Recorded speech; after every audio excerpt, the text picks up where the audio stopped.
అధ్యాయం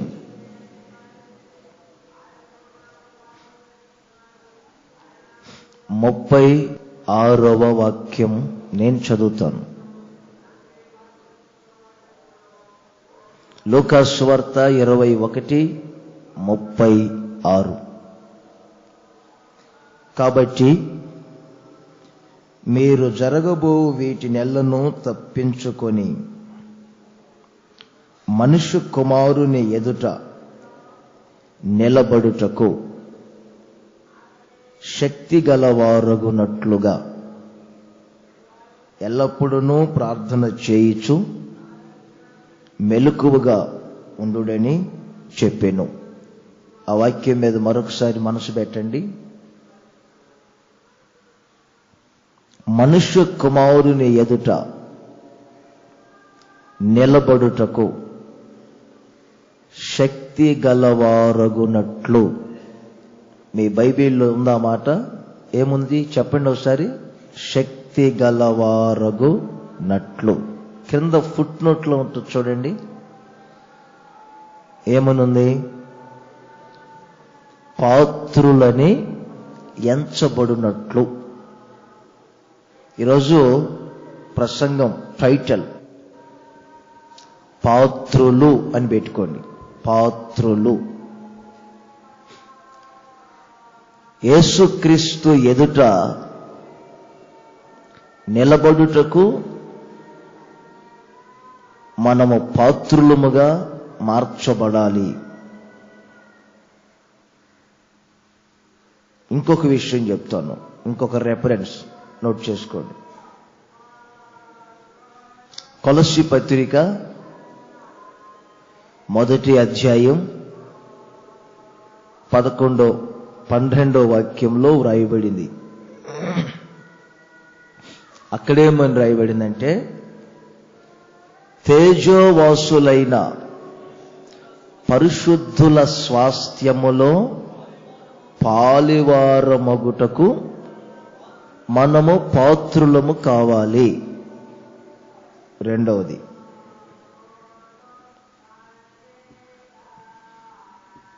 మూడవది, తిమోతి మొదటి పత్రిక 5వ అధ్యాయం 18వ వాక్యం. ఇక్కడేమని రాయబడిందంటే, నిత్య జీవమునకు మనము పాత్రులముగా మార్చబడాలి.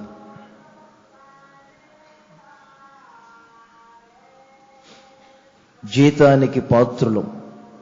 జీతానికి అనే పదము చూడండి అక్కడ. జీతమునకు పాత్రుడు. ఒకసారి తలలో పైకి లేపానని నేను చెప్తాను. యేసుక్రీస్తు రాక మునుపు బాప్తిస్మిచ్చు యోహాను యేసుక్రీస్తుని గురించి బోధిస్తున్నారు. కొందరు నీవు యేసుక్రీస్తువా, మెస్సయ్యవా అని అడిగారు. అప్పుడు యోహాను అంటారు, నేను ఆయనను కాదు, ఆయన మార్గమును సరళం చేయటానికి వచ్చాను. అసలు ఆయన ఎవరనుకున్నారు? ఆయన చెప్పులు విప్పుటకైనను నేను పాత్రుణ్ణి కాదు అన్నారు. బాప్తిసమిచ్చు యోహాను గురించి మనం చాలా గొప్ప చెప్పుకుంటాం. యేసుక్రీస్తు కూడా చెప్పారు, స్త్రీ కనిన వారిలో యోహాను అంత గొప్పవాడు భూమి మీద మరెవరు లేరు అని.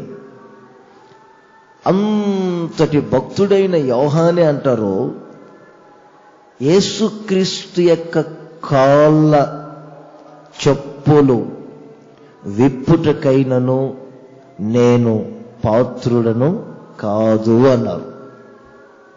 మరి ఇక్కడ 3 విషయాలు నేను చెప్పాను. ఒకటి, యేసుక్రీస్తు ఎదుట నిలబడుటకు మనము పాత్రులముగా మారాలి. యేసుక్రీస్తు ప్రత్యక్షమైనప్పుడు ఆయన ఎదుట నిలబడి ఆ సత్తా, ఆ శక్తి, యోగ్యమైన అలాంటి జీవితం నాకు ఉన్నదా, మాకు ఉన్నదా అని ప్రతి క్షణం మీరు ఆలోచన చేసుకోవాలి. భక్తులు చాలా మంది బైబిల్లో నేను చూస్తూ వచ్చాను.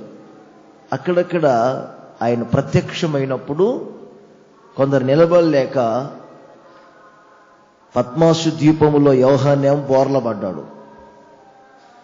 దానియేలేమో ఆయన ప్రత్యక్షతను చూసి కొన్ని రోజులు బలహీనుడై భోజనం చేయకుండా పడిపోయారు. యేసుక్రీస్తు ప్రత్యక్షమైనప్పుడు ఆయన ఎదుట నిలబడుటకు మీరు పాత్రులుగా మార్చబడాలి. పాత్రులుగా మార్చబడాలి. యేసుక్రీస్తు ప్రత్యక్షమైనప్పుడు పాత్రులుగా మార్చబడాలి.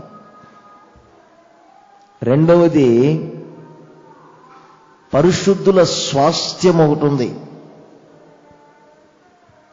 ఆ స్వాస్థ్యములో పాలు పొందుటకు పాత్రులుగా మారాలి మీరు. పరిశుద్ధులకు స్వాస్థ్యం ఒకటి ఉంది. సియోనని, యెరూషలేము, నిత్య జీవము, సింహాసనాలు, దేవుని మహిమ, ఈ పరిశుద్ధుల స్వాస్థ్యాలు. పరిశుద్ధుల స్వాస్థ్యములో పాలు పొందుటకు మనము పాత్రులముగా మార్చబడాలి. మూడవది, జీతానికి పాత్రులముగా మారాలి. జీతమునకు. పరలోకం వెళ్ళిన తర్వాత నన్ను యేసు ప్రభు చూసి, ఒరే నువ్వు భూమి మీద ఇన్ని సంవత్సరాలు ప్రయాసపడ్డావు, అయినా ఎందుకో నీ పనికి తగిన జీతం నా యొద్ద లేదు అని ఆయన ఒకవేళ పరలోకంలో నన్ను గూర్చి అంటే అక్కడ నేను తలెత్తుకోగలుగుతానా? ఒకసారి ఆలోచన చేయండి. ఒకవేళ మీలో ఎవరైనా పరలోకం వెళ్ళిన తర్వాత మీకు జీతం లేదు, కూర్చోగడా అని అంటే మీ ఫీలింగ్ ఎలా ఉంటుంది? ఎన్నిసార్లు చిల్లర మార్చి కానుకేయలేదు? ఎన్నిసార్లు దశమ భాగాలు ఇవ్వలేదు ప్రభువుకి? ఎంత ఆరాటంగా పెద్ద గడియారం పెడతానన్నారు అక్కడ, టైం టేబుల్. ఎందుకు వచ్చిన గొడవ? అన్ని అనిపించుకోవటం మనకెందుకని? వాతావరణం ప్రతికూలంగా ఉన్న ఆడావుడిగా వచ్చి మందిరంలో కూర్చున్నానే. సేవకులకు చేయాల్సిన పరామర్శంతో చేశాను కదా. ఇంత పని నేను చేస్తే ప్రభు కొరకు నాకు జీతం లేదంటున్నారు ఏమిటి అని ఆ ఫీలింగ్ ఎలా ఉంటుందో ఒక్కసారి ఆలోచించండి. కర్రతో, గడ్డితో, కొయ్యకాలతో గట్టారు కొందరు. అగ్ని పరీక్షకు పని కాలిపోయింది. కొంతమంది వెండితో, బంగారంతో, వెలగలరాలతో కట్టారు. అగ్ని పరీక్షకు పని నిలిచింది గనుక జీతం పుచ్చుకున్నాడు. నా ప్రియమైన సహోదరులారా, ఈ 3 విషయాలే రోజు మనసులో పెట్టుకోండి. ఒకటి, యేసుక్రీస్తు ఎదుట నిలబడుటకు మీరు పాత్రులుగా మారాలి. చెప్పేది గట్టిగా చెప్పండి, హల్లెలూయా. యేసుక్రీస్తు ఎదుట నిలబడుటకు మీరు పాత్రులుగా మార్చబడాలి. రెండవది, పరిశుద్ధుల స్వాస్థ్యములో పాలు పొందుటకు మీరు పాత్రులుగా మారాలి. మూడవది, మీరు జీతమునకు పాత్రులుగా మారాలి. జీతమునకు. ఎవరు పాత్రులు? ఇది ఈరోజు నేను చెప్పాలనుకున్నది. ఎవరు పాత్రులు? బాప్తిస్మిచ్చు యోహానంతటి వ్యక్తే చెప్పులు విప్పుటకైన నేను పాత్రుని కాదు అన్నారే. ఆయన ఎదుట నిలబడుటకు ఎవరు పాత్రులు? ఆ పరిశుద్ధుల స్వాస్థ్యములో పాలు పొందటానికి. అదేమైనా పినాకిని ట్రైనా? అడావుడిగా టికెట్ కొనుక్కొని ఎక్కటానికి పరలోకం? అది పరిశుద్ధుల తేజోవాసులైనటువంటి వారి స్వాస్థ్యం. ఆ స్వాస్థ్యములో పాలు పొందుటకు ఎవరు పాత్రులు? జీతానికి ఎవరు పాత్రులు? పాత్రులు ఎవరు? లేఖనాలే మనకు తెలియచేస్తూ ఉంటాయి ఎవరు పాత్రులో, ఎవరు అపాత్రులో. ఒకసారి యేసుక్రీస్తు ఒక చోట ఆయన సుబోధలు చేస్తూ ఉన్నారు. ఒక శతాధిపతి యేసుక్రీస్తు యొద్దకు వచ్చారు. నా దాసులలో ఒక దాసుడు కాలు చేయి పడిపోయి పక్షవాయు వ్యాధితో బాధపడుతూ ఉన్నారు. మీరు ఇక్కడ ప్రార్థన చేసి అతన్ని అక్కడ బాగు చేయండి. అధికారి, చాలా శ్రమ తీసుకొని వచ్చావు గనుక ఇప్పుడు నేను మీ ఇంటికి వచ్చి నీ దాసునికి ప్రార్థన చేసి ఆ దాసుని నేను బాగు చేస్తాను. యేసుక్రీస్తు మాటలు విన్న శతాధిపతి అంటారు, మీరు నా ఇంటికి వస్తారా? మీరు నా ఇంటికి వచ్చుటకు నేను పాత్రుని కాదయ్యా. నేను అపాత్రుణ్ణి, నేను పాత్రుని కాదు. ప్లీజ్ దయచేసి మా ఇంటికి రావద్దు, నేను పాత్రుని కాదు. ప్రజలందరేమో ఆ శతాధిపతిని గురించి ఏమని చెప్పారు? యేసు ప్రభువా, మన ప్రజలను ప్రేమించి ఈ శతాధిపతి సమాజ మందిరాన్ని కట్టారు. నీ వలన మేలు పొందుటకు ఇతడు పాత్రుడు కనుక అతనికి సహాయం చేయండి అని ప్రజలు అడుగుతున్నారు. కానీ అతడు అంటారు, నేను పాత్రుని కాదు. ఈ మాటలు వింటున్నప్పుడే మీరు ఆలోచన చేయండి. పాత్రులా, దానికి పైన ఆబెట్టుకొని అపాత్రుల, యోగ్యుల, అయోగ్యుల. చాలా మంది జీవితంలో ఎందుకు నేను ఆశీర్వించబడలేకపోతున్నాను, ఆశీర్వాదానికి ఎందుకు పాత్రులు కాలేకపోతున్నారు, ఆరోగ్యముగా ఉండుటకు ఎందుకు పాత్రులు కాలేకపోతున్నారు, దేవుని వాగ్దానములన్నిటినీ స్వతంత్రించుకున్నటకు ఎందుకు పాత్రులు కాలేకపోతున్నారు, సమాధానముగా ఉండుటకు ఎందుకు పాత్రులు కాలేకపోతున్నారు, సౌఖ్యముగా ఎందుకు ఉండలేకపోతున్నారు, ఎందుకు పాత్రులుగా మార్చబడలేకపోతున్నారు? ఈ ఆదివారం నా ప్రభువైన యేసుక్రీస్తు మిమ్ములను ఆశీర్వాదాలన్నిటికీ పాత్రులుగా మార్చబోతూ ఉన్నారు. ఆత్మ సంబంధమైన దీవెనలకు మిమ్మల్ని పాత్రులుగా మార్చబోతున్నారు. నిశ్చయముగా యేసయ్య ఎదుట నిలబడుటకు మిమ్మల్ని పాత్రులుగా మార్చబోతున్నారు. ఆయన స్వాస్థ్యములో పాలు పొందుటకు పాత్రులుగా మిమ్మల్ని మార్చబోతున్నారు. మీ ప్రయాస పనికి తగిన జీతాన్ని పొందుటకు పాత్రులుగా మీరు మార్చబడబోతున్నారు. నేను పాత్రునిగా మారాలి. పాత్రుడన్ను. చెప్పులు విప్పుటకైనాను పాత్రుని కాదు. మీరు మా ఇంటికి వచ్చుటకు పాత్రుని కాదు. నాకా, నా బ్రతుకా, నాదా, నేనా అనే అక్కడక్కడ ఈ మాటలు నాకు వినబడతా ఉంటాయి. ఆ సేవకుని దగ్గరికి వెళ్ళి మాట్లాడండి. నేను, నా బ్రతుక్కో. అమ్మా మీరు ఒక ఇల్లు కడతారు, నేను, నా బ్రతుక్కో. పిల్లల పెళ్ళిళ్ళు ఈ సంవత్సరం జరుగుతాయి, మా బ్రతుకులోనా. మీ వారికి మంచి ఉద్యోగం వస్తుంది, మా బ్రతుకులోనా. మీ వారు మారుతారు ఈ సంవత్సరం. నాయన ప్రపంచమంతా మరి నాయన మారడు, నా బ్రతుకులోనా. నా మొహం చూసి చెబుతున్నావా, నన్ను అసడు చూడు, నా ఇది రాతిది, నా బతుకిది అనుకుంటా ఇలాంటి మాటలు అక్కడక్కడ నాకు వినపడుతూ ఉంటాయి. కనుక మీరెవరైనా ఈరోజు ఇక్కడికి వచ్చారు, నా ప్రభు అయిన యేసుక్రీస్తు ఆశీర్వాదాలన్నిటికీ మిమ్మల్ని పాత్రులుగా మార్చబోతున్నారు. ఇంకోసారి చెప్పుకోండి గట్టిగా.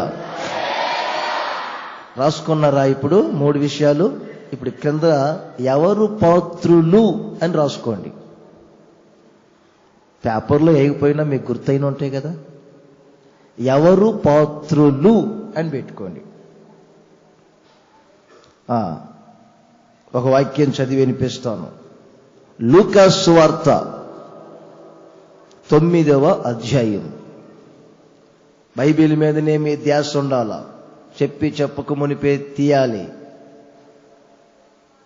వేరొక నాదం ఇక్కడ వినపడకూడదు. నాకు గిట్టదది. 9:62.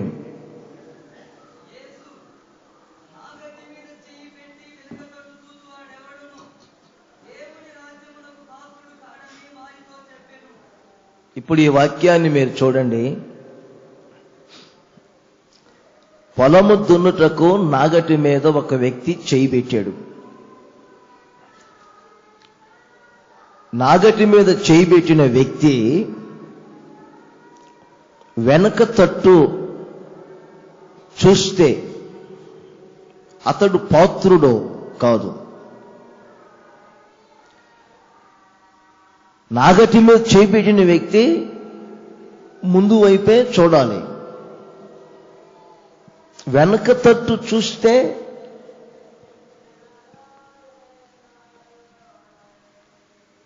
ఆ వ్యక్తి పాత్రుడు కాదు.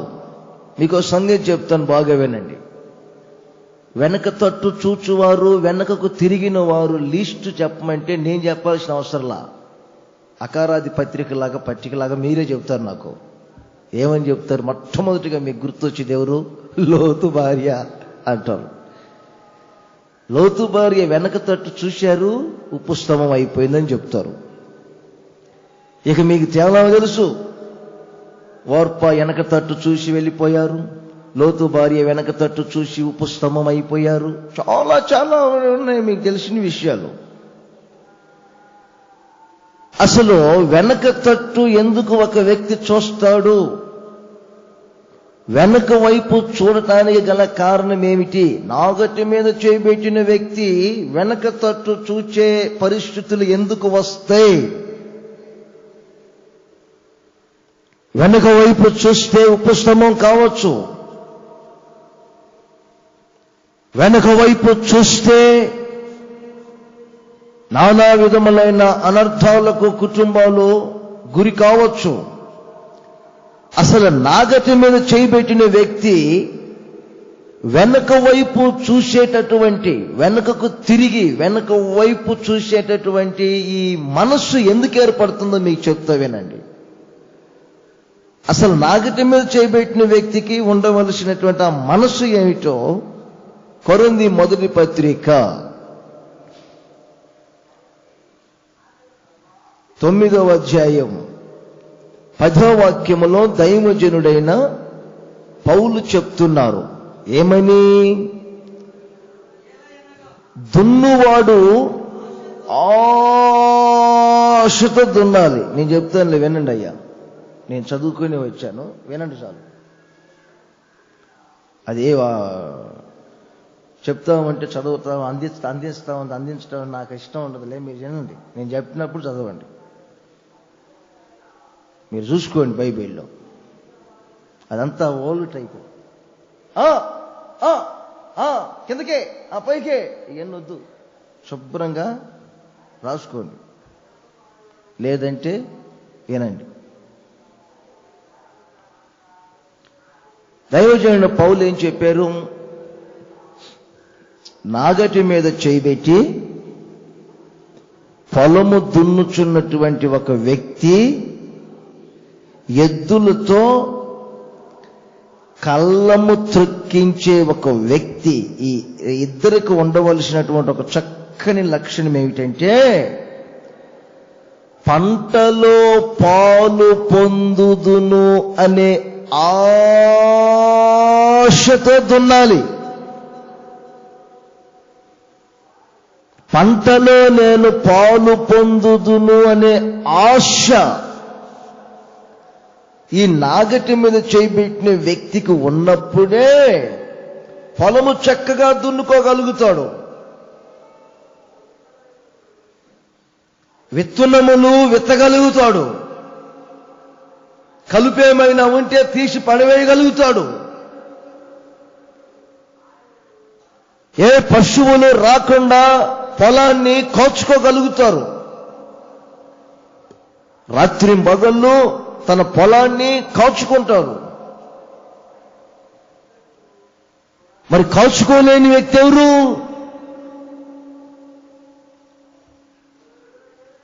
ఈ ఆశ లేనివారు. ఇప్పుడు నేనున్నాను, ప్రభు సేవ నేను చేస్తున్నాను. మీ సేవ కాదు, ప్రభు సేవ చేస్తున్నాను. నేను మీకు సేవకుని కాదు, ప్రభువుకి నేను ప్రభు సేవ చేసే సేవకుని. నేను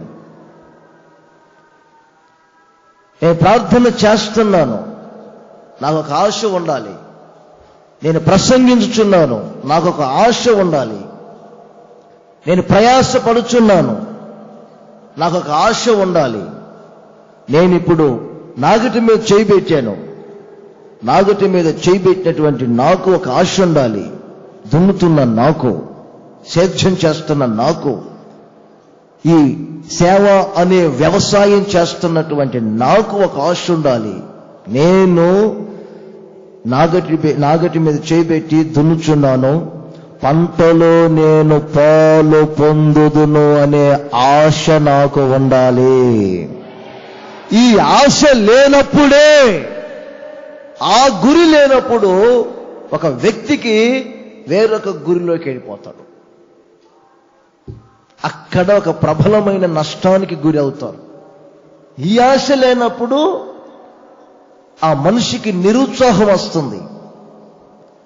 ఆ నిరుత్సాహం తిన్నగా వ్యక్తిని ఈ ఐహిక విచారాలు, ఈ ధనభోగాలు ఆ వ్యక్తిని వెనుకకు తిరుపుతాయి. పూర్తిగా ఆ మనిషి వెనక తట్టు చూసే పరిస్థితికి వస్తారు. ఆత్మీయతలో దినదినము వెనకబడిపోతూ ఉంటారు. అలా వెనక తట్టు చూసినా, వెనుకకు తిరిగినా, వెనక పడిపోయినా ఆ వ్యక్తి పాత్రుడు కాదు అనే సంగతిని గుర్తించండి. ఇప్పుడు నాగటి మీద చేయి పెట్టిన మీలో ఆశ ఉన్నదా? మందిరానికి వచ్చాను నేను, వచ్చినటువంటి నాకు నేను పంటలో పాలు పొందుదుననే ఆశ, ప్రభు కొరకు నేను ప్రయాసపడుచున్నాను, పంటలో పాలు పొందుదును, ఇదిగో నేను ఈ పని చేస్తున్నాను. ఈ పని చేస్తున్నటువంటి నాకు ప్రతిఫలం ఉన్నది, నేను పంటలో పాలు పొందుదును అనే ఆ ఉత్సాహం ఎవరి జీవితంలో ఉంటుందో వారు మాత్రమే పాత్రులుగా మార్చబడతారు. మరి ఒక చొక్కా ఉతకరా అని ఇచ్చాను, వాడికి ఉతకటానికి ఇష్టం లేక నా మీద ఉన్న కోపమంతా ఆ చొక్కా మీద చూపించాడు. చివరికి జరిగింది ఏమిటి? వేసుకోబోయేసరికే 5 గుండీల్లో 2 గుండీలే ఉన్నాయి. విన్నారా? అత్త మీద కోపం దేని మీద చూపించారు? అదే మీకు తెలియదే ఉంది. కోడల మీద కోపం, అత్త మీద కోపం, దొత్త మీద చూపించినట్టుంది. నా మీద కోపం అంతా చొక్కా మీద చూపిస్తే, అంటే ఈ పని నేను చేస్తున్నాను, దీనికి నేను పంటలో పాలు పొందుతాను, జీతానికి పాత్రనవుతానని వాడికి ఒక ఆశ ఉంటే, ఆ ఆశతో ఉతికితే, ఆ ఆశతో మందిరానికి వస్తే, ఆ ఆశతో కౌనికిస్తే, ఆ ఆశతో దశమభాగం ఇస్తే, ఆ ఆశతో సేవకుడికి అంత అన్నం పెడితే, సేవకుడిని ఇంటికి పిలిపించుకున్నంత పరామర్శ ఉంటే, ఆశతో ఉన్నటువంటి మిమ్ములను ఆయన పాత్రులుగా మార్చబోతున్నారు. ఒకసారి చెప్పండి, చేతులు పైకెత్తి గట్టిగా. ఇది మన కర్తవ్యం. కీర్తనాకారుడు అంటాడు చూడండి, ఒక చోట నోట్ చేయండి. 78వ కీర్తన 9వ వాక్యంలో అక్కడ ఎఫ్రాయిమీయులు అనేవారు ఉన్నారు. ఆ ఎఫ్రాయిమీయుల యొక్క లక్షణం ఏమిటో కీర్తనకారుడు అంటాడు చూడండి. 78:9 మీరు నోట్ చేసుకోండి. విండ్లును పట్టుకొని యుద్ధ సన్నద్ధులైన ఎఫ్రాయిము సంతతి వారు యుద్ధకాలమున వెనకకు తిరిగిరి. తలలో పైకి లేపండి. ఎఫ్రాయిమీలు చాలా ఆశ్రయించబడిన వారు. ఎఫ్రాయిం అంటేనే రెండంతల ఆశీర్వాదం. తన సహోదరులలో ఘనత నొందిన వ్యక్తి. ఒకప్పుడు ఎఫ్రాయిం అన్ని జనులతో కలిసిపోకుండా ఉన్న వ్యక్తి. ఎఫ్రాయిము గుండె ధైర్యంతో ఉండేది. ఒకప్పుడు ఎఫ్రాయిము వేరు ఎప్పుడు చిగురించబడుతూ ఉండేది. ఎఫ్రాయిము రెండు వైపులు కాల్చబడిన అప్పం వల్లే ఉన్నారు. ఒకప్పుడు రోజు రోజుకి ఎఫ్రాయిము యొక్క స్టాండర్డ్ కమ్ డౌన్ అయిపోతుంది. దీనికి అంతటికి ఒక ప్రబలమైన కారణం, రెండంతల ఆశీర్వాదాన్ని పొందవలసిన ఎఫ్రాయిం, సహోదరుల్లో ఫలాభివృద్ధి నొందవలసిన ఎఫ్రాయిం, ఏమైంది నీకు? నీ గుండె ఇప్పుడు గువి గుండెలాగా అయిపోయింది. అన్ని జనులతో కలిసిపోతున్నావు. ఎఫ్రాయిం, ఏమైంది నీకు? నీ అభివృద్ధికి అందరూ పొగిడేవారు, ఇప్పుడు ఏమైంది? కత్తులు పట్టుకున్నారు. శత్రు సైన్యం వచ్చింది. ఇంకా సేపట్లో కత్తులు పట్టుకొని పోరాడాలి. రెడీ 1 2 3 ఈ కత్తులు వరలో నుండి తీసి యుద్ధం చేసే సమయంలో వెనక తట్టు తిరిగి పారిపోతున్నారు. కర్తవ్యాన్ని ప్రక్కన పెట్టి,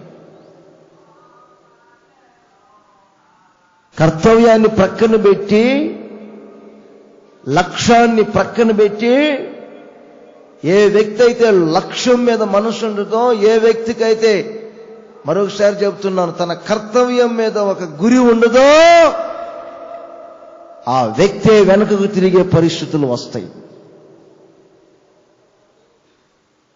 చాలా డీప్గా మీరు ఆలోచించాలి. ఇది హిందూ చరిత్ర నేను ప్రభు నమ్ముకోకముందు చదివాను. హిందూ చరిత్రలని అవన్నీ నేను పాటించమనిగా చెప్తుంది. మీకు తెలిసిన ఒక ఆయన ఉండే కదా శ్రీకృష్ణుడు. ఈ పాండవుల్ని కౌరవుల్ని అన్నదమ్ములకే గొడవలు పెట్టి చంపాలని ఒక పొలం వెతుక్కుంటూ వెళ్తున్నాడు. ఎక్కడ యుద్ధం పెట్టాలి వీరికని. ఓ పొలంలోకి వెళ్ళి చూస్తే ఆ పొలంలో ఒక తండ్రి పొలానికి నీళ్లు పెడుతున్నాడు. పారతో కట్ట వేస్తున్నాడు. ఆ కట్ట తెగిపోతూ ఉంది. మరలా వేస్తున్నాడు, మరలా తెగిపోతున్నాడు, మరలా వేస్తున్నాడు, మరలా తెగిపోతుంది. కొడుకు అంత అన్నం తీసుకొని వచ్చి, నానో అన్నం తెచ్చా, ఆగరా, నీళ్ళు ఆగట్లేదు, ఆగరా అని వేస్తున్నాడు. నానో అన్నం తెచ్చి, ఆగరా, వేస్తున్నాడు. నానో అన్నం తెచ్చి, ఎక్కింది. ఆ పార తీసుకొని వాడి తలకాయ నరికి ఆ నీళ్లు ఆగని చోట పెట్టి, అప్పుడు నీళ్ళు ఆగినీలే అనుకున్నాడు. అంటే నేను మీ తలకాయలు నరకమని కాదు, నేను చెప్తుంది వినండి. తన మనస్సులో ఒకటి ఉన్నది, ఆ కర్తవ్యం నెరవేరాలి. అది నెరవేరినప్పుడే విశ్రమం.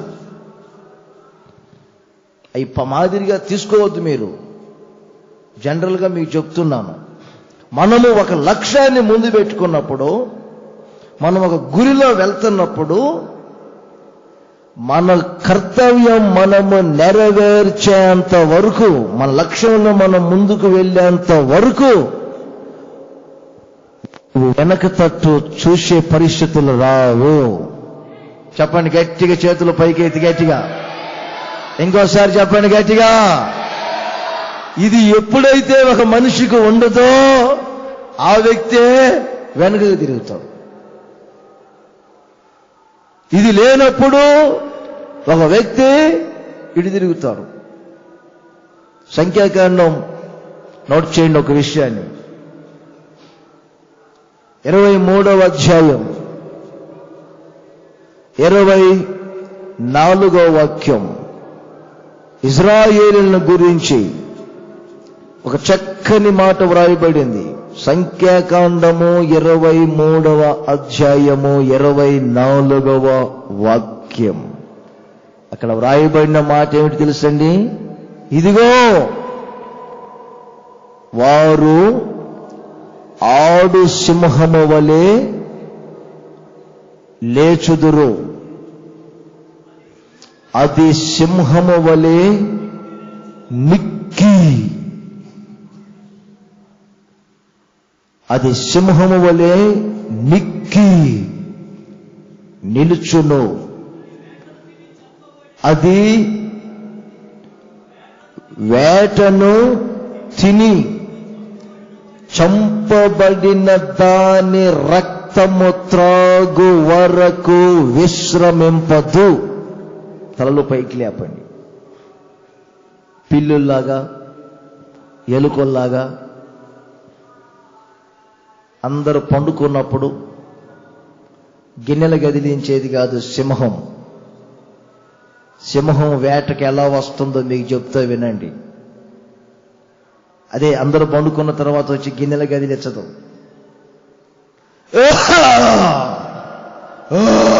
అని గర్జించింది. అరణ్యమంతా తల్ల క్రిందులైపోతుంది. ఆ అరుపుకి జింకలు, ఆ అరుపుకి దుప్పులు, ఆ అరుపుకి ఎక్కడెక్కడెక్కడెక్కడన్నా దుప్పి జింకలు అంటే వస్తున్న వేటకని. నీకు చేతులైతే తప్పించుకో, వస్తున్న వేటకు అనుకుంటూ వస్తాయి గర్జించి. 50 జింకలున్నా ఆ 50 జింకల్లో ఒక జింకనే చూసిద్ది. మీరు కూడా నా వైపు చూడండి. మీరు ఎంతమంది ఉన్నా మీలో ఇప్పుడు ఒక్కరిని చూస్తున్నా వేసేయటానికి, ఒక్క జింకను చూస్తుంది. ఆ జింక మీద గురి పెట్టుకుంటుంది. వస్తున్నా నీకు అనకని. ఇక చూడండి, అది పరిగెత్తుతూ ఉంటుంది, పరిగెత్తుతూ ఉంటుంది. ఇది పరిగెత్తింది, అది పరిగెత్తింది, ఇది పరిగెత్తింది. కొన్ని జబ్బు ఉంటాయి, జబ్బి అవి సింహం దగ్గరకు వచ్చి సరెండర్ అయిపోతాయి. నేను చచ్చిపోయినా, పని అయిపోయిందని. నువ్వు పోవే, నువ్వు పక్కే, నీతో నాకెందుకో అని మళ్ళీ పరిగెత్తుతూ ఉంటుంది. ఇంకొక జబ్బుతో వచ్చింది, కుంటిది, అయిపోయింది, సరెండర్ అయిపోయా, తినంటది. నువ్వు పక్కోబా నీ మళ్ళీ పరిగెత్తింది, పరిగెత్తింది. ఇక్కడి నుంచి పరిగెత్తితే ఏమండి, ఇక్కడి నుంచి పరిగెత్తగానే చక్రం వెళ్ళగానే ఒక జింక దొరికింది, దాన్ని పట్టించుకోలా. ఇంకొంచెం అటు వెళ్ళగానే శేషలు వచ్చింది, అక్కడ ఒక జింక దొరికింది, దాన్ని పట్టించుకోలా. ఇంకొంచెం వెళ్ళగానే కాలం వచ్చింది, దాన్ని పట్టించుకోలా. ఇంకొక జోలపాలెం వచ్చింది, ఇంకొక కలిదింటికి వెళ్ళేసరికే దాని గురి పెట్టిన జింక దొరికింది.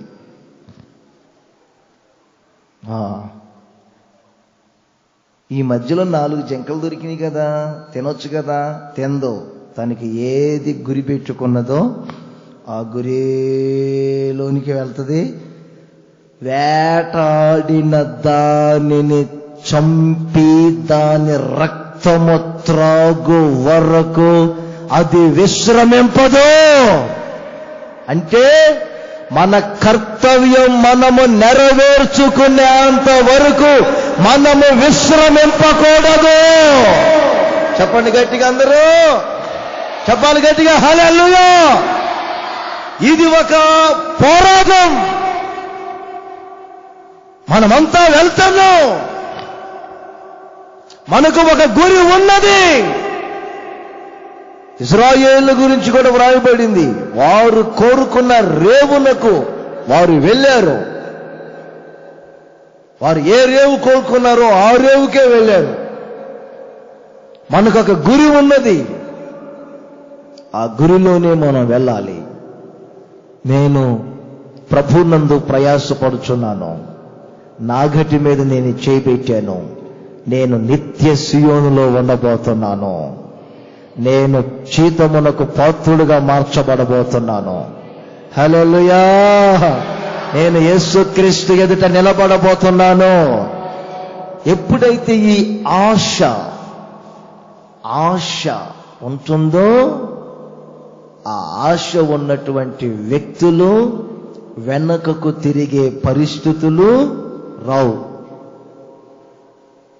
ఇది లేనప్పుడే ప్రతిదానికి వెనక తిరుగుతూ ఉంటారు. ప్రతిదానికి తెలియక ఎవరేది చెప్తే అది వినకూడదు. ఎవరు ఎడు చూడమంటే అటు చూడకూడదు. మనకు ఒక లక్ష్యం ఉన్నది. కర్తవ్యాన్ని నెరవేర్చుకునేంత వరకు విశ్రమింపకూడదు. అందరు చెప్పుకోండి గట్టిగా. ఇంకోసారి చెప్పండి, చేతులు పైకి ఎత్తి గట్టిగా. ఎప్పుడు మేరెక్క గారు చెప్తారు, మేరెక్క ఈ భూమి మీద మనం ఎప్పుడు రోస్ట్ అవుతా ఉంటే, రోస్ట్ పరలోకం వెళ్తే మనకు రెస్ట్ అంటారు. కొంతమంది ఇప్పుడేమో రెస్ట్లో ఉంటున్నారో అక్కడ రోస్ట్ అయిపోతారు. జాగ్రత్త. సుఖం సమయానికి తిన్నామా, మల్లెపూలాగా బట్టలు ఉన్నాయా, ఎక్కడైనా ముఖానికి ముడతలు పడినాయా, ఎక్కడైనా వెంట్రుకలు నెరిసినాయా, ఎక్కడైనా కానీ పర్సనాలిటీ ఏమైనా తగ్గిపోతుందా? సమయానికి తిన్నాం, అద్దంలో చూసాం, మేసాలు ఏమైనా పెరిగినాయా, వెంట్రుకలు ఏమన్నా.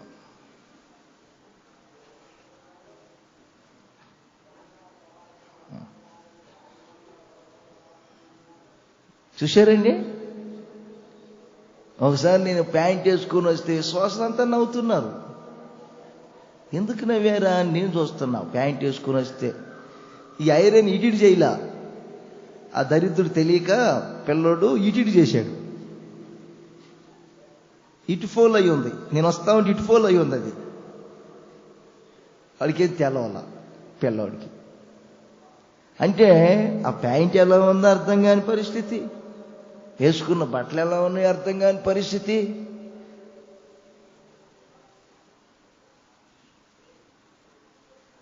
విన్నారా? అందుకే మనం పాట పాడుకుంటున్నామండి. నా ప్రభుని కృప చూసిన నాటి నుండి నన్ను నేనే మరచిపోతిని, నగటి మీద చేయి పెట్టి వెనుక చూసేదనా. చూశారండి? ఆయన కృపను, ఆయన నన్ను చూచి ఆయన పరిస్థితులన్నీ గమనించిన తర్వాత ఇక విశ్రమం అనేది జీవితంలో చోటు చేసుకున్నదో ఒకటి, మన కర్తవ్యాన్ని మనము నెరవేర్చుకునేంత వరకు ప్రభువులో విశ్రమం అనేది లేకుండా మీరు కొనసాగవలసిన అవసరము ఉన్నది. అలాగున మీరు చేసినప్పుడే మీరు ఆయన ఆశీర్వాదాలకు పాత్రులు కాబోతూ ఉన్నారు.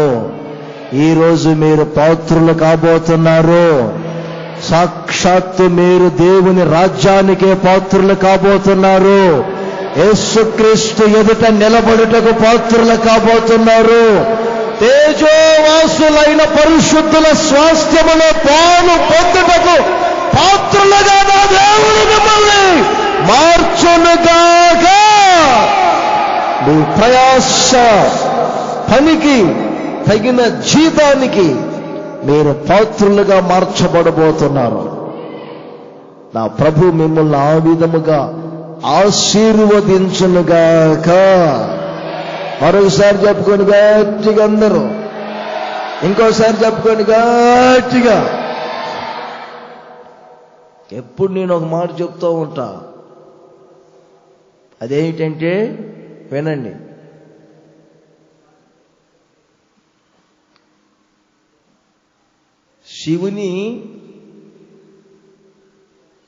శివుని మీద పాలు పోయాలని ఎద్దుల బండి మీద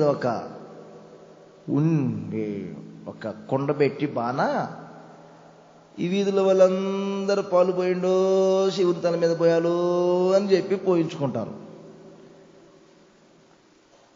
ఆ పల్లెలో ఆ రోజు ఒక ఆమె ఏమనుకున్నారంటే, అందరూ పాలు పోస్తున్నారు కదా, నేను ఒక్క ఆమెని నీళ్లు పోస్తే ఏమైంది, అన్ని పాలల్లో ఈ నీళ్లు కనపడతాయా, వీరికి ఏం పని లేదు, రోజు తెచ్చి పెడుతున్నారు, రోజు పోయమంటున్నారు అని ఏమేమనుకున్నారంటే, పాపం చాలా మంచోరు.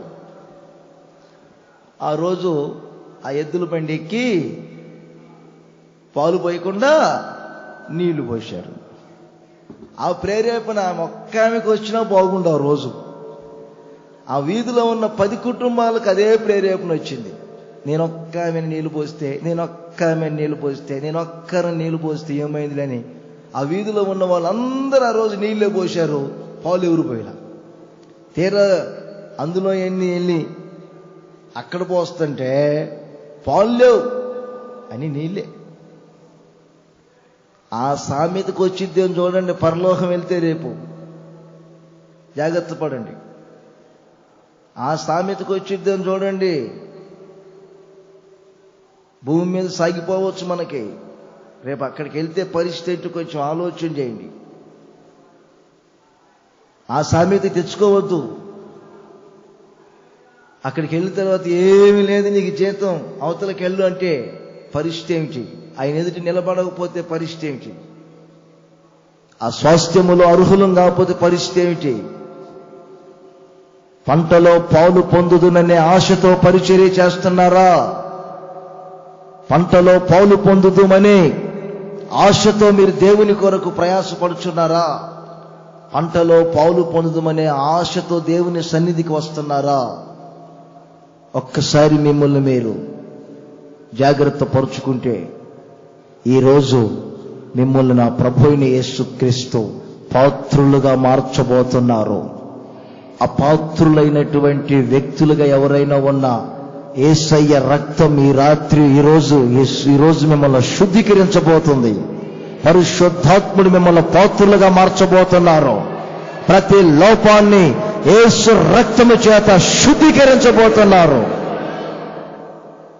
లోపాలన్నిటిని తొలగించి దేవుని వాక్యం ఉన్నది. అందుకే నీళ్లు ఉన్నది ఎందుకంటే మనల్ని శుభ్రపరచుటకు, మన దాహం తీర్చుటకు.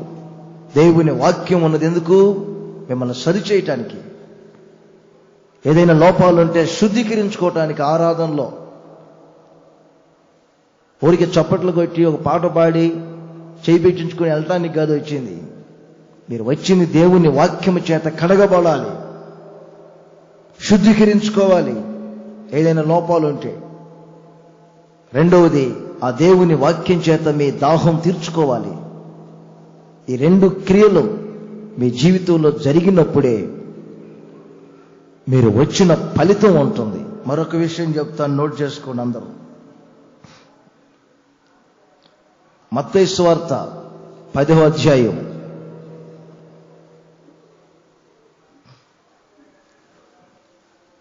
37వ వాక్యములో మీరు చూడండి. నేను చెప్తాను, చూడండి.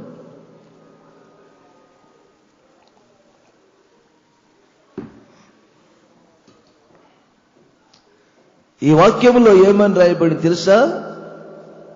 లేఖనాలు బాగా చూడండి. బైబిల్ పట్టుకోక చాలా రోజులు అయినట్లుంది కదా.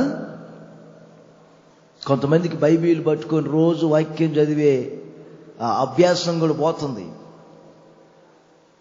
ప్రతిరోజు వాక్యం చదవాలి. ఒక పూట భోజనమైనా మానండి, దేవుని వాక్యం చదవటం మాత్రం మానబాకండి. ఈ వాక్యంలో రాయబడిన మాట ఏమిటంటే, తండ్రినైనను తల్లినైనను అన్నదమ్ములనైనను అక్క చెల్లెండ్రనైనను నాకంటే ఎక్కువగా ఎవరినైనా ప్రేమించితే వారు పాత్రులు కారు. దేవునితో, తలలో పైకి లేపి వినండి, దేవునితో, దేవుని కంటే. రెండు విధాలుగా మనిషి దెబ్బతినే పరిస్థితులు వస్తాయి. ఒకటి, దేవునితో సమానముగా భావించుకోవటం ఒక పొరపాటు. రెండవది, దేవుని కంటే ఎక్కువగా ప్రేమించటం. అది వస్తువైనా వ్యక్తి అయినా దేవునితో సమానంగా భావించుకోకూడదు. కొన్నిసార్లు చూడండి, అక్కడక్కడ మనం చూస్తాం, వీరండి దేవునితో సమానుడండి, దేవునితో సమానుడండి, దేవునితో సమానుడు, సమానులు, దేవునితో సమము అనే ఆ మాట మీ నోట ఎప్పుడు వచ్చిందో ఆ మరుక్షణమే అపాత్రులైపోతారు. నేను అందుకేగా మిమ్మల్ని ఎక్కువగా పొగడను. 4 సంవత్సరాలు నేను మీ ప్రాంతంలో ఉన్నాను, కానీ ఎవరికైనా కానీ గాలి కొట్టింతలా ఉబ్బిచ్చానా? రాజాను కదా, ఒకటే తెలియదు. ఏ పాటికి గాలి తీయటం తప్ప గాలి కొట్టడం తెలియట్లా. ఎందుకంటే నాకు పోయింది కృప, మీకు పోయింది. 4 సంవత్సరాలు కాదు, గొంతులో శ్వాస ఉన్నంత వరకు గంధపు చెట్టు బ్రతికిన వాసనే, చచ్చిన వాసనే. రోషంగానే బ్రతకాలి, రోషంగానే చావాలి, సమర్పణలోనే చావాలి, సమర్పణలోనే బ్రతకాలి. కొంతమందిని చూడండి, అబ్బో సేవకులు ఏం పొగుడుతారు విశ్వాసం. అబ్బా మీరమ్మా దేవుని అంటున్నామా, మీ దేవునితో సమానము, మీరు లేకపోతే మీ ఎవరు, మీ కథ. దేవునితో సమానం బ్రదర్, నువ్వు దేవునికి ప్రతిరూపం బ్రదర్, సమానం బ్రదర్. అసలు నువ్వు లేకపోతే మా సంఘంలో అసలు ఏమనుందా బ్రదర్? ఏమీ లేదు, సమానం. అయిపోయింది, ఈడు కురపోయింది. ఆ నాశనం చిన్నగా ఎవరిని పొగిడారో ఆలకపోయింది. మీకు సంగతి చెప్తా, చెప్పమంటారా? అది అంత డీప్గా ఆలోచించాలి వాక్యం. ఈరోజు బాగా నచ్చారు మీరు నాకు. ఈరోజు ఎంత డీప్గా వింటున్నారంటే వాక్యం, మీరు అంత డీప్లోకి వెళ్ళిపోయారు. ఆ డీప్ బ్లెస్సింగ్స్ అన్నీ ఈరోజు మీకు కలగబోతున్నాయి. ఇక వేరే కాన్సన్ట్రేషన్లోకి వెళ్ళబాకండి, ఈ డీప్లో ఉండండి. యేసు ప్రభు ముగ్గురిని రూపాంతరపు కొండపైకి తీసుకొని వెళ్ళారు. ఇది చూడండి, మీరు ఇక్కడే ఉండండి అని అటు వెళ్ళారు. యేసుక్రీస్తు ఆ ప్రక్కకెళ్ళి రూపాంతరం పొందెను. యేసుక్రీస్తు నిజ స్వరూపం చూపించారు. ఆయన నిజ స్వరూపం, రూపాంతరం. తండ్రి దగ్గర ఆయన ఎలా ఉన్నారో, పరలోకంలో ఆయన ఎలా ఉంటారో, ఈ కొద్ది రోజుల్లో ఆయన ఎలా రూపాంతరం చెంది వెళ్ళబోతున్నారో, ఆయన ముఖము సూర్యుని ప్రకాశం వలె ప్రకాశించున్నది. ఆయన వస్త్రములు తెల్లనివై దగదగ దగదగ దగదగ దగదగ మెరిసిపోతా ఉన్నాయి. అంతటి అనుభూతిలో ఉన్నప్పుడు యేసుక్రీస్తుతో ఇద్దరు వ్యక్తులు మాట్లాడుతూ ఉన్నారు. ఒక వ్యక్తి మోషే, ఒక వ్యక్తి ఏలియా. ఇద్దరు మాట్లాడుతూ ఉన్నారు. ఏం మాట్లాడుతున్నారో తెలియదు, మొత్తం మీద మాట్లాడుతున్నారు. కాసేపటికి ఈ ముగ్గురులో ఒక వ్యక్తి ఉన్నారు చూడండి, పేతురు, యేసు ప్రభువా మనము ఇక్కడ ఉండటం మంచిది. ఇక్కడ మనము ఉండి మేము ముగ్గురం కలిసి అవసరమైతే ఇంకా మనోళ్ళ దగ్గర పిలిపించి లాంగ్ నోట్ బుక్కులు కొట్టించి సందాలు దండి నీకు ఒక పర్ణశాల, మోషేకు ఒక పర్ణశాల, ఏలియాకు ఒక పర్ణశాల, మొత్తం ఎన్ని? 3 పర్ణశాల కడతాం. మేము చూసుకుంటాం పైనంతా. డబ్బు సంగతి మీరు ఆలోచించబాకండి, మేము చూసుకుంటాం. మా సొంత ఖర్చులతో మేము పెట్టుకుంటాం. చూసారండి, పేతురు ఇంకా మాటలాడుచుండగానే పరలోకము నుండి ఒక శబ్దం ఢబాలు వచ్చింది. ఏమైంది యోహాను? యాకోబు ఏమైంది? ఏం కాల, నువ్వు మాట్లాడే మాటలే సరిగ్గా లేవు. ఏం మాటలు? పరలోకం నుండి ఒక స్వరమైన పడతాయి. ఈయనే నా ప్రియ కుమారుడు, ఈయన మాట మీరు వినుడి. ఈయనే నా ప్రియ కుమారుడు, ఈయన మాట వినండి. ఏలియా మాట కాదు, మోషే మాట కాదు, ఈయన మాట వినండి. ఈయనే నా ప్రియ కుమారుడు. పేతురు ఒక పొరపాటు ఏమిటో తెలుసా? యేసయ్యకు ఎలాంటి పర్ణశాల కడతాడో మోషేకు అదే పర్ణశాల కడతానంటున్నాడు. మోషేతో సమానుడా? యేసయ్యతో సమానుడా మోషే? ఏలియాకు అదే పర్ణశాల కడతానంటున్నాడు. యేసయ్యతో సమానుడా ఏలియా? ఏలియా ఎక్కడా? యేసయ్య ఎక్కడా? మోషే ఎక్కడా? యేసయ్య ఎక్కడా? యేసయ్యలో ఉన్న ప్రత్యేకత ఏమిటి?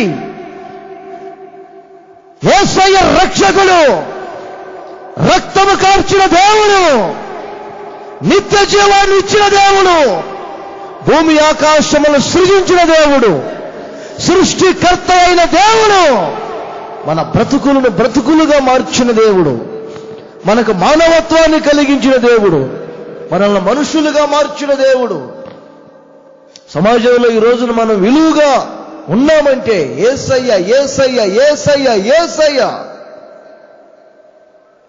యేసయ్యతో సమానముగా పెట్టి మోషేని నీకు ఒక పర్ణశాల కడతానన్నాడు. చూశారండి, నాకే ఆశ్చర్యంగా ఉంది.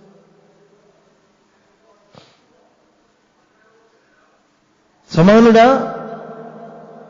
యేసయ్య ఎక్కడ? కొన్ని చోట్ల నాకు బస్సుల్లో లారీల్లో వెళ్తున్నప్పుడు అక్కడక్కడ చూస్తాను, కొన్ని ఆల్బమ్లు చూస్తాను, లామినేషన్ చేసినటువంటి ఫోటోలు. ఇటేమో సత్యసాయిబాబా, ఇటేమో షిరిడి సాయిబాబా, వాళ్ళతో పాటు యేసు ప్రభు బొమ్మ పెట్టి 3-4 బొమ్మలు పెట్టి ప్రేమ కడతారు. నాకు అది చూస్తే ఏదైనా దగ్గరుండి పగలగొట్టాలనిపిస్తుంది. 6 యేసు ప్రభుతో సమానులా? మీకు తెలుసో లేదో కొన్ని చోట్ల కూడా ఏమనుకోబాకండి, అలా వెళ్తా ఉండండి, అయిపోగానే అలా వెళ్తండి. యేసు ప్రభుకి ఒక చిన్న గుడి ఉంటుంది అక్కడ, ఆ ప్రక్కనే మేరీ మాత తల్లికి ఒక గుడి ఉంటుంది. ఎంత గుడి యేసు ప్రభుకి ఉందో మళ్ళీ అంత గుడి మేరీ మాత తల్లికి, మరి అంత గుడి ఇటు జోసఫ్ గారికి. పునీత, ఇక్కడేమో పునీత తల్లి, ఇక్కడేమో ఆరోగ్య మాత తల్లి. చిన్నప్పుడు నేను వెళ్ళేవాడిని కదా బునదలకి, సాగర్ మాత. యేసు ప్రభుకి ఏ గుడో మేరీ మాతకి ఆ గుడి, జోసఫ్ గారికి ఆ గుడి. ఇంకో చోటుకి వెళ్తేనేమో యేసు ప్రభుకి ఎలాంటి గుడో తంబి జోసఫ్, ఆయనకి అదే గుడి. ఆ ప్రాంతానికి వెళ్ళాను నేను, అవుటు పల్లి అంట. అక్కడికి వెళ్తే అవుటు దాని పేరు అవుటు. అక్కడికి వెళ్తే ఈయనకే గుడి ఆయనకేం గుడి. జాగ్రత్త పడండి. యేసయ్యకు రావలసిన సన్మానం ఏ మనిషికి చెందకూడదు. చప్పట్లు కొట్టండి గట్టిగా. యేసయ్యకు రావలసిన మహిమ, యేసయ్యకు రావలసిన కీర్తి, యేసయ్యకు రావలసిన ఘనత ఏ మనిషికి చెందకూడదు. ఏ మనిషికి చెందకూడదు. అందరూ చెప్పండి, చేతులు పైకెత్తి గట్టిగా హల్లెలూయా చెప్పండి. ఇంకోసారి గట్టిగా హల్లెలూయా. యేసు ప్రభువుకు ఒక కుర్చీ వేద్దామా? అందరం కలిసి ఇక్కడ వేద్దామా? మన మినిస్ట్రీ అధినేత ఎవరు? యేసన్న కదా. యేసయ్యకి కుర్చీ వేసి యేసన్నకి కూడా కుర్చీ వేద్దామా? ఒకవేళ యేసన్న గారిని కూర్చోమంటే మనల్ని కింద పైకి చూస్తారు. దరిద్రులారా, నోరు ముయ్యండిరా, ఏమి నేర్చుకున్నారా మీరు? నేను పోయిన తర్వాత ఇదేనంటారా మీరు నేర్చుకునేది అంటారు.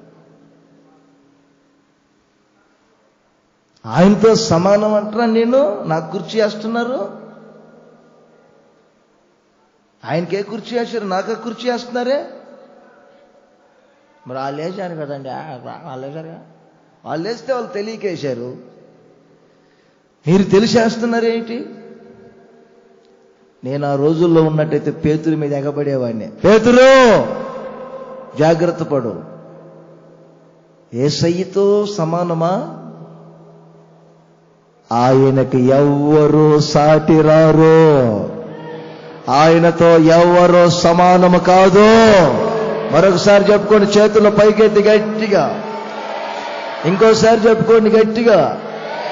ఆయనతో ఎవరు సమము కాదు.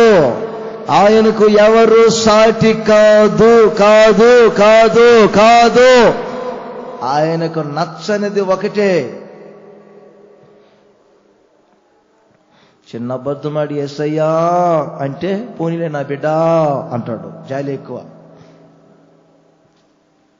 మళ్ళీ రెండోసారి కూడా ఆడి అబద్ధం యేసయ్యా అంటే నోరుముయ్ అంటాడు. ఒక్కసారి క్షమించాను, సారి కుదరదు అంటాడు. యేసయ్యా కోపమొచ్చి కొంచెం భార్యను కొట్టానయ్యా. కొట్టావు లేరా, పక్కింటి ఏమని కొట్టలేదు అంటాడు. పిల్లల్ని కొట్టానయ్యా. పిల్లలనే కొట్టింది, పోనీ పిల్లల్ని కొడతా. అవన్నీ బాగానే నచ్చుతాయి ఆయనకి. ఆయనకు నచ్చంది ఒకటే ఉంది యేసయ్యకు. బాగేనండి సహోదరులారా, ఏమి నచ్చుతాయి తెలుసా?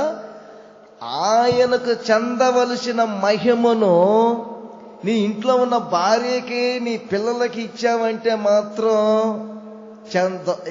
ఇక నచ్చదు ఆయనకి. ఇక నీ వ్యవహారం తెలుసుకుంటాడు ఆయన. ఇక ప్రారంభిస్తాడు నీ బ్రతుకులో. కష్టపడి అందరూ సమయాలు మొదటి గ్రంథం తీయండి, 2వ అధ్యాయం అందరు తీయండి. ఎక్కడుందో వెతకండి, పట్టుకోండి.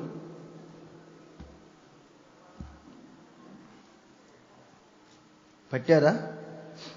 29వ వాక్యం.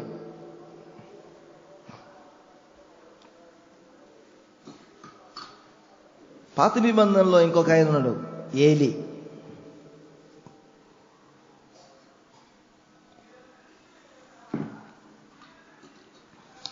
ఏలి, ఆ ఏలి గారికి 2 మగపిల్లలు, 6 యాజకులు.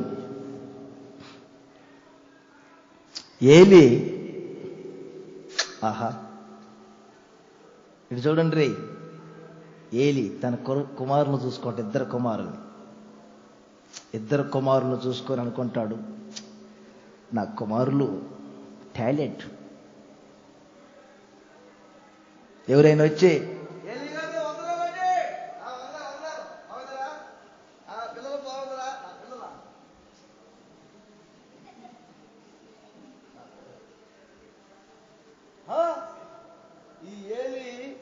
ఈ ఏలి ప్రవర్తన బట్టి ఆయన చచ్చాడు, పిల్లలు చచ్చారు.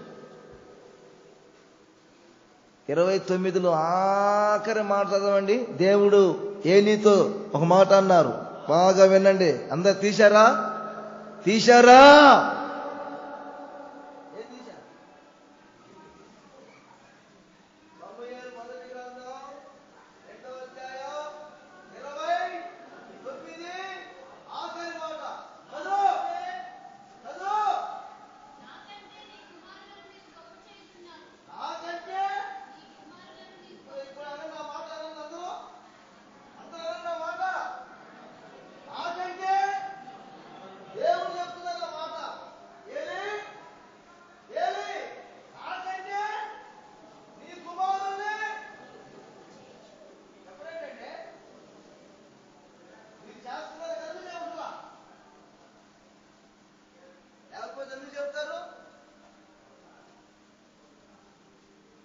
నా కొడుక, నా కొడుకే. మరి అంత నల్లోడు కదా నీ కొడుకు.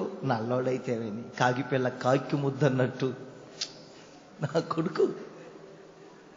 కొడుకులకు సన్మానాలు, కూతుర్లకు సన్మానాలు.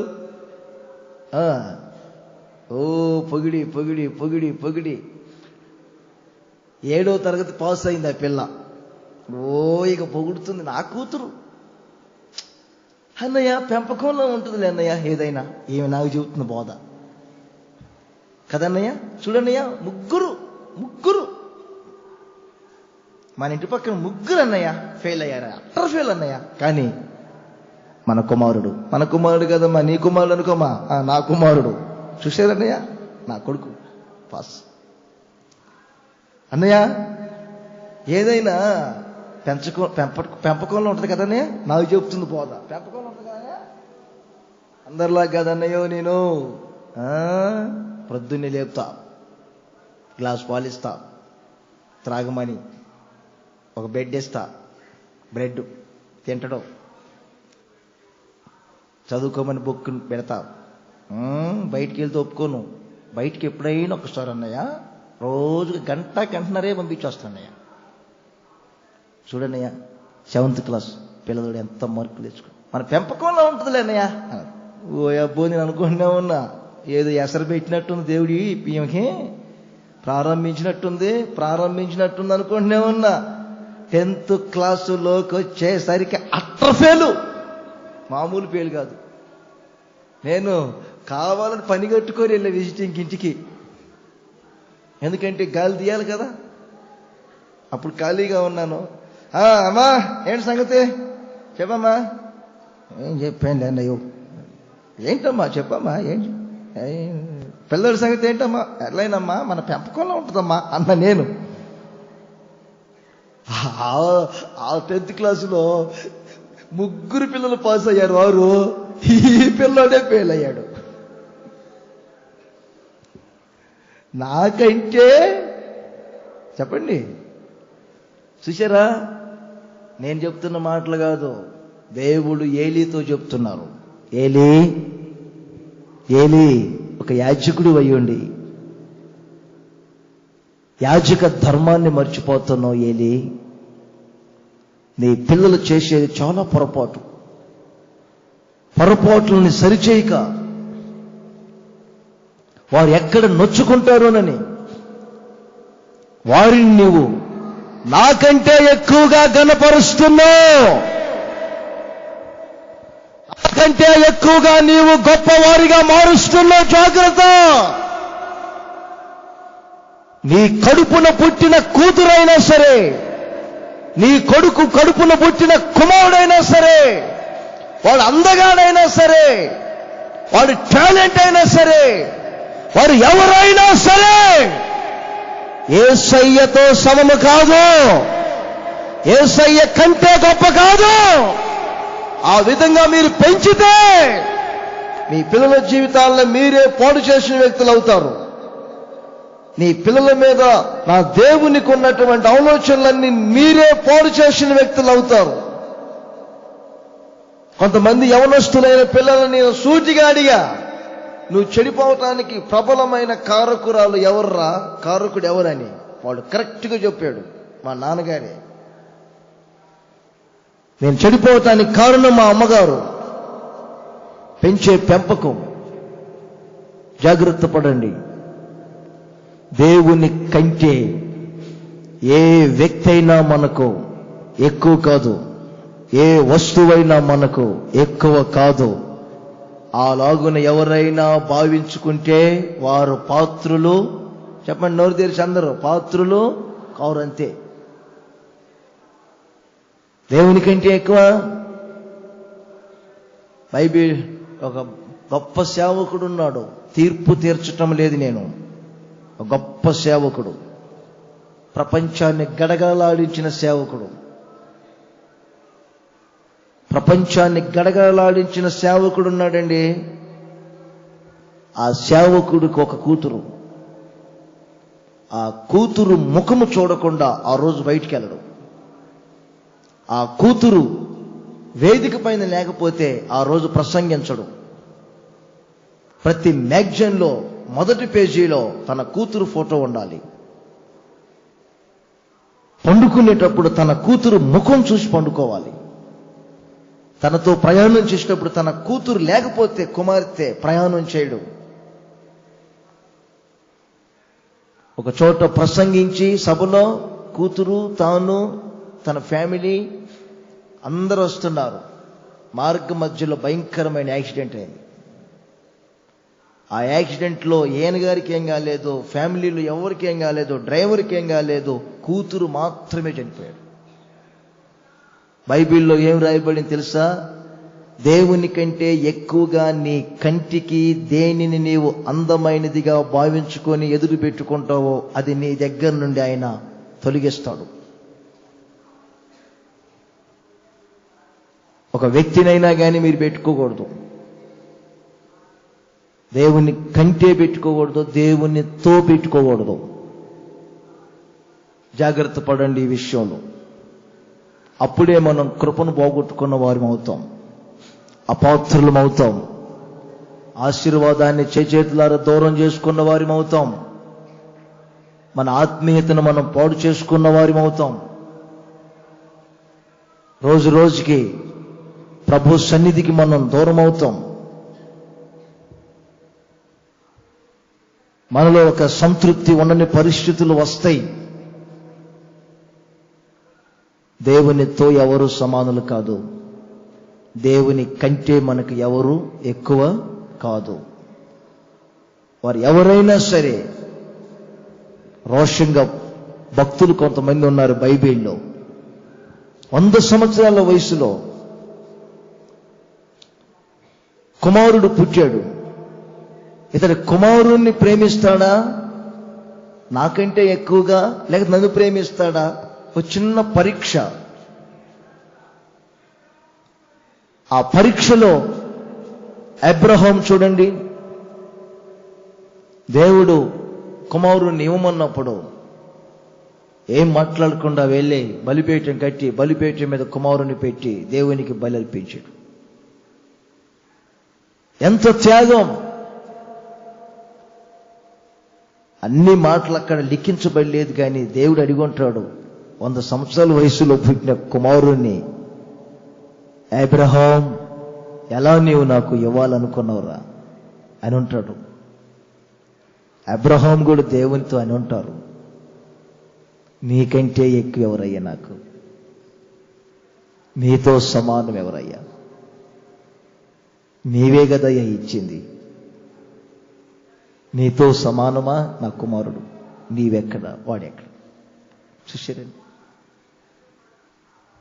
కొన్నిసార్లు మీరెప్పుడు వ్యక్తి భజన చేస్తూ ఉంటారు. వ్యక్తి భజన సేవకులతో కూడా మీరు ఎంతవరకు ఉండాలనో అంతవరకే ఉండాల. 3 ఆదివారాలు నేను రాను, వచ్చారా, వాక్యం విన్నారా, ప్రార్థనలు చేయించుకున్నారా, మీ కానుకలు ఏమైనా సమర్పించుకున్నారా, తిన్నగా బయలుదేరారా, అంతవరకే. ఇక మించి సేవకులతో పొర్రపాటును కూడా వ్యవహారాలు చేయవద్దు. నేను వస్తాను, ఆ 3వ వారం మీ వ్యక్తిగత విషయాలు, కుటుంబ విషయాలు ఏమైనా ఉంటే చెప్పండి. దానికి మించి ఇంక వేరే దగ్గర సంబంధం మీకు మంచిది కాదు. దానికి తగిన వయసు ఒకటి ఉంటుంది, దానికి నియమించబడిన సేవకులు ఉంటారు, అంతవరకే మీరు పెట్టుకోండి.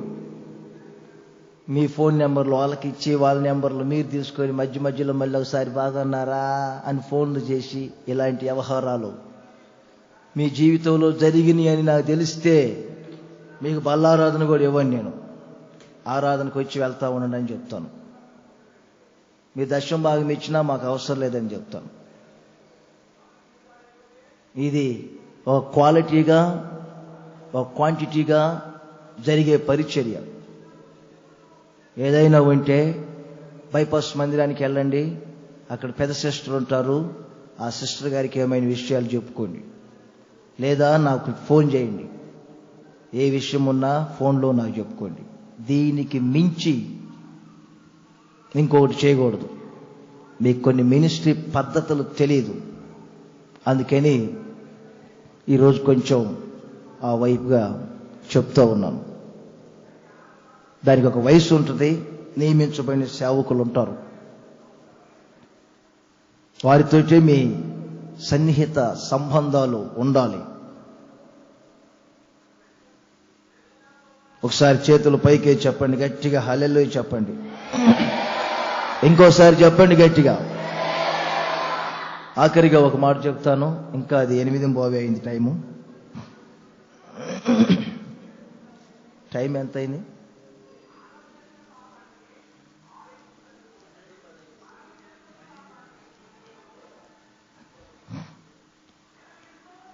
తిమోతి, నోట్ చేయండి. తిమోతి మొదటి పత్రిక 5వ అధ్యాయం.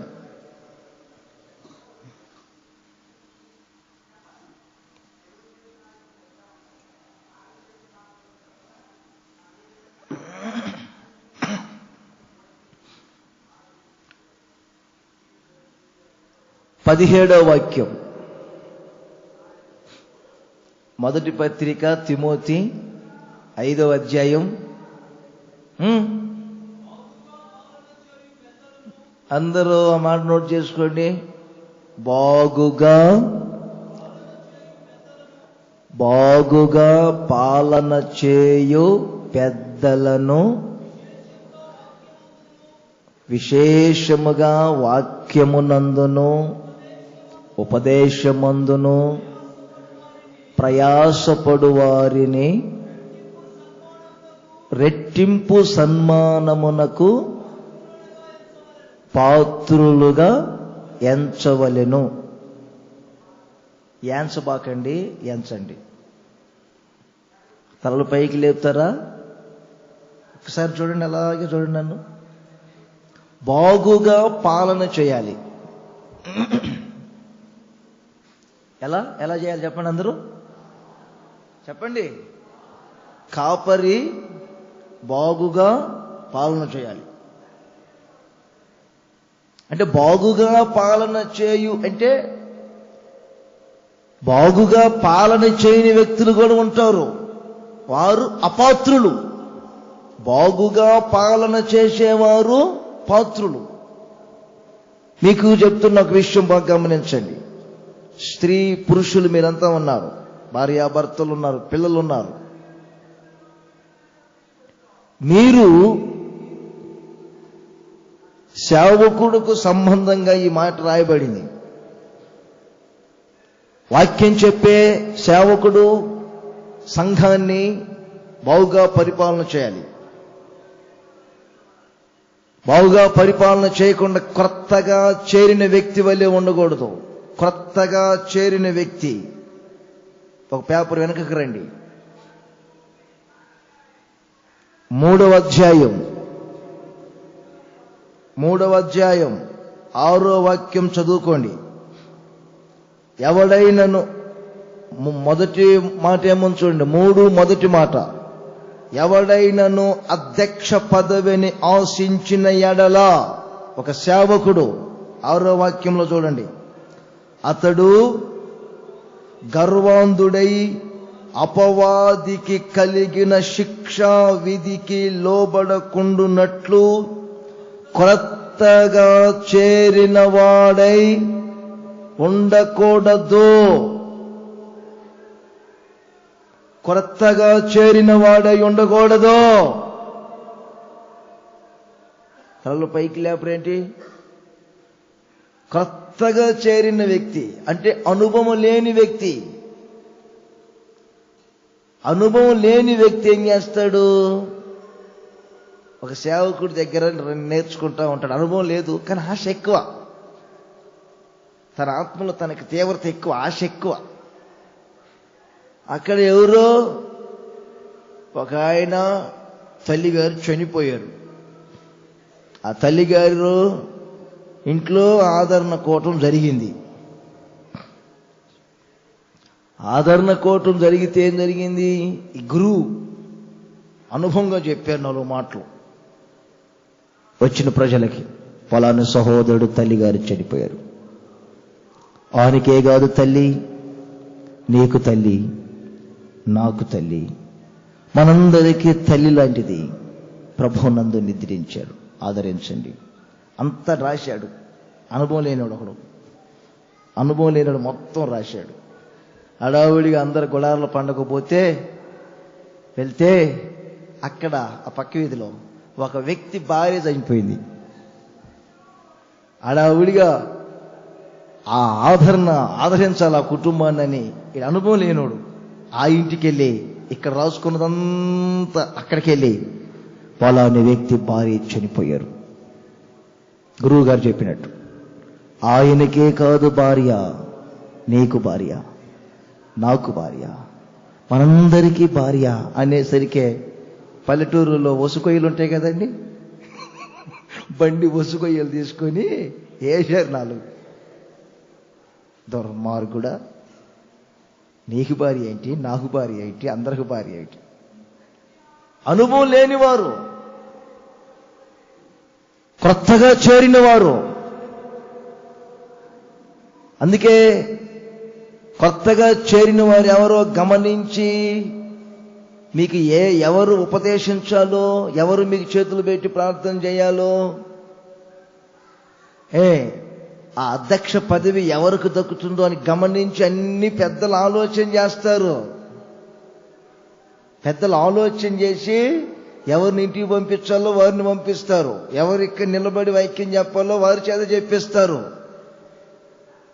ఇంకొకడు వయసు పెద్దది కావచ్చు, ఇంకొకడు ప్రసంగం బద్దలు చేసేటట్టు బండలను బద్దలు చేసే ప్రసంగం చేయొచ్చు. కానీ వారి అనుభవం ఏమో కొత్తగా చేరిన అనుభవం. కొత్తగా చేరిన అనుభవం ఉన్న వ్యక్తి పెద్దలు గమనిస్తారు, మీరు గమనించలేరు. మీ తలకాయలో ఎన్ని గ్రాములు మెదడుందో బావుగా పాలన చేసే వ్యక్తి తెలిసిద్ది. కావాలంటే మీరు తర్వాత స్పెషల్గా నా దగ్గరికి రండి, మీ తలకాయలో ఎన్ని గ్రాములు మెదడుందో చూపిస్తా, మీకు తెల్ల కాగితం మీద రాసి పంపిస్తా. నేను చెప్పినట్టుగా మీ తలకాయలో ఇన్ని గ్రాములు మెదడు ఉందని చెప్పండి, రేపు వెళ్ళి టెస్ట్ చేయించుకోండి, అన్ని గ్రాములు వస్తుంది. ఒకవేళ తక్కువ వస్తే అప్పుడు అడగండి, ఇంకొకరి తలకాయ పగల కొట్టి ఎక్కిస్తాం మీకు. ఏం కంగారు పడబాకండి. తెలిసి తెలియని అనుభవాలు కావు సేవ అంటే. ఆరాధన విధానాలు వేరుంటాయి, ఉపదేశపు విధానాలు వేరుంటాయి. అంతా నేర్చుకున్నాం మీరు అనుకోకూడదు. నేను ఇంకా నేర్చుకున్నాను, అంతా నేర్చుకున్నాను నేను అనుకోను. కొత్తగా చేరినటువంటి వారిగా ఉండకూడదు. కొత్తగా చేరితే ఏమవుతుంది తెలుసా? కొత్త బండి మీద నిబంధన మనసం పెట్టాడు, కొత్త ఎద్దులు గట్టి క్లియర్గా రాయబడింది, కొత్త బండి కొత్త ఎద్దులు అని. ఒక కళ్ళం దగ్గరికి వెళ్ళగానే ఏమైంది? ఆ ఎద్దు కళ్ళం వైపు చూసి కాలు జారింది, మందసం కింద పడిపోయింది, అక్కడ మరణం చోటు చేసుకుంది. ఈ ప్రబలమైన నష్టానికి కారణం ఏమిటో అని ఆలోచన చేస్తే క్రొత్త బండి క్రొత్త ఎద్దులు. ఎవరంటే వారు మీ తల మీద చేతులు పెట్టి ప్రార్థన చేయకూడదు, దానికి ఒక హస్త నిక్షేపణ ఉంటుంది. ఎవరంటే వారు బల్లారాధన ఇవ్వకూడదు, ఎవరంటే వారు మీకు బాప్తిస్మం ఇవ్వకూడదు, ఎవరంటే వారు ఇవి చేయకూడదు. బాగుగా పాలన చేసేవారు ఉన్నారు, క్రమపరిచేవారు, చక్క పెట్టేవారు, ఆత్మీయతలో ఎదుగుచున్న వ్యక్తులు, హృదయాన్ని విశాలపరుచుకొని దేవుని వైపుగా మళ్లించే వ్యక్తులు. రెండవది,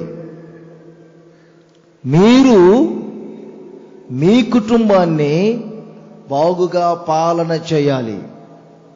అక్కడే చూడండి 3వ అధ్యాయం 4వ వాక్యం. 3వ అధ్యాయం 4వ వాక్యం, తిమోతి మొదటి పత్రిక. సంపూర్ణ మాన్యత కలిగి, అందరూ వినండమ్మా, తన పిల్లలను ఏం చేయాలి? వాడు ఎండండి, వాడు ఎండో, అందుకే వదిలేశా. వాడు వినడండి అన్నగారు, అందుకే వదిలేశా. ఏమని రాయబడింది? తన పిల్లలను స్వాధీనపరుచుకున్నట్లు తన ఇంటి వారిని, ఇంటిలో ఉన్న ఒక యజమానుడు, బాగా వినండి సహోదరులారా, ఇంటిలో ఉన్న ఒక యజమానుడు, ఇంటి యజమాని తన ఇంటి వారిని బాగుగా పాలన చేయాలి. పాలనా పద్ధతి తెలియాలి మీకు, పాలనా పద్ధతి. ఇంట్లో ఉన్న ఇల్లాలు స్థానాన్ని కాపాడుకోవాలి. ఇంట్లో ఉన్న యజమాని భర్త స్థానాన్ని కాపాడుకోవాలి. ఇవన్నీ నేను మీకు ఎలా చెప్తున్నాను? లేఖనాల ఆధారంతో. భార్యాభర్తల యొక్క ఆధిపత్యం ఏమిటో నాకు తెలుసా? బైబిల్లో ఉంది. బాగుగా కుటుంబాన్ని పాలన చేసుకునే వ్యక్తులు ఉన్నారు. కుటుంబాన్ని బాగుగా పాలన చేయాలి. బయట వేరుగా ఉంటాయి, కానీ క్రైస్తవ సమాజంలో ఉండేది వేరు. ఒక ఇంటికి వెళ్తే ఆ ఇంటి ఇల్లాలు నాకే డైరెక్ట్ చెప్తున్నారు, మా వారు అన్న అంత డమ్మి, ఏం తెలియదన్నా, డమ్మి ఏం తెలియదు, అంతా నేనేనన్నా, ఈ గోళ్ళ కట్టించిన నేనేనన్నా, ఈ గేట్లు పెట్టించిన నేనేనన్నా, అన్నా ఈ పెళ్లి చేసేది నేనేనన్నా, మనవరాలు పెళ్లి చేసింది నేనేనన్నా, ఈ పైన ఇల్లు కూడా కట్టానన్నా నేనేనన్నా, అన్నీ నేనేనన్నా. మా వారు అంత డమ్మి. చూసారా? నాకు నచ్చుతుంది. ఒకవేళ తెలియకపోయినా చేయించినా మీ నోట రావాల్సింది ఏమిటనుకున్నారు? ఇంటి యజమానుని సన్మానించాలి. ఎందుకంటే యజమాని పాలించే వ్యక్తి. తెలియకపోవచ్చు, ఒకవేళ చేయించలేకపోవచ్చు, అంత అనుభవం లేకపోవచ్చు, మీకున్నంత టాలెంట్ లేకపోవచ్చు, అయినా మీ మాటలు ఎలా ఉండాలనుకున్నారు? క్రైస్తవ బిడ్డల మాటలు, యజమాని పరిపాలన చేసే వ్యక్తి, ఇంటిని పాలన చేసే వ్యక్తి అని యజమానునికి ఇవ్వాల్సిన గౌరవం, యజమానునికి ఇవ్వాల్సిన ఆధిపత్యం మీకు ఇవ్వాలి.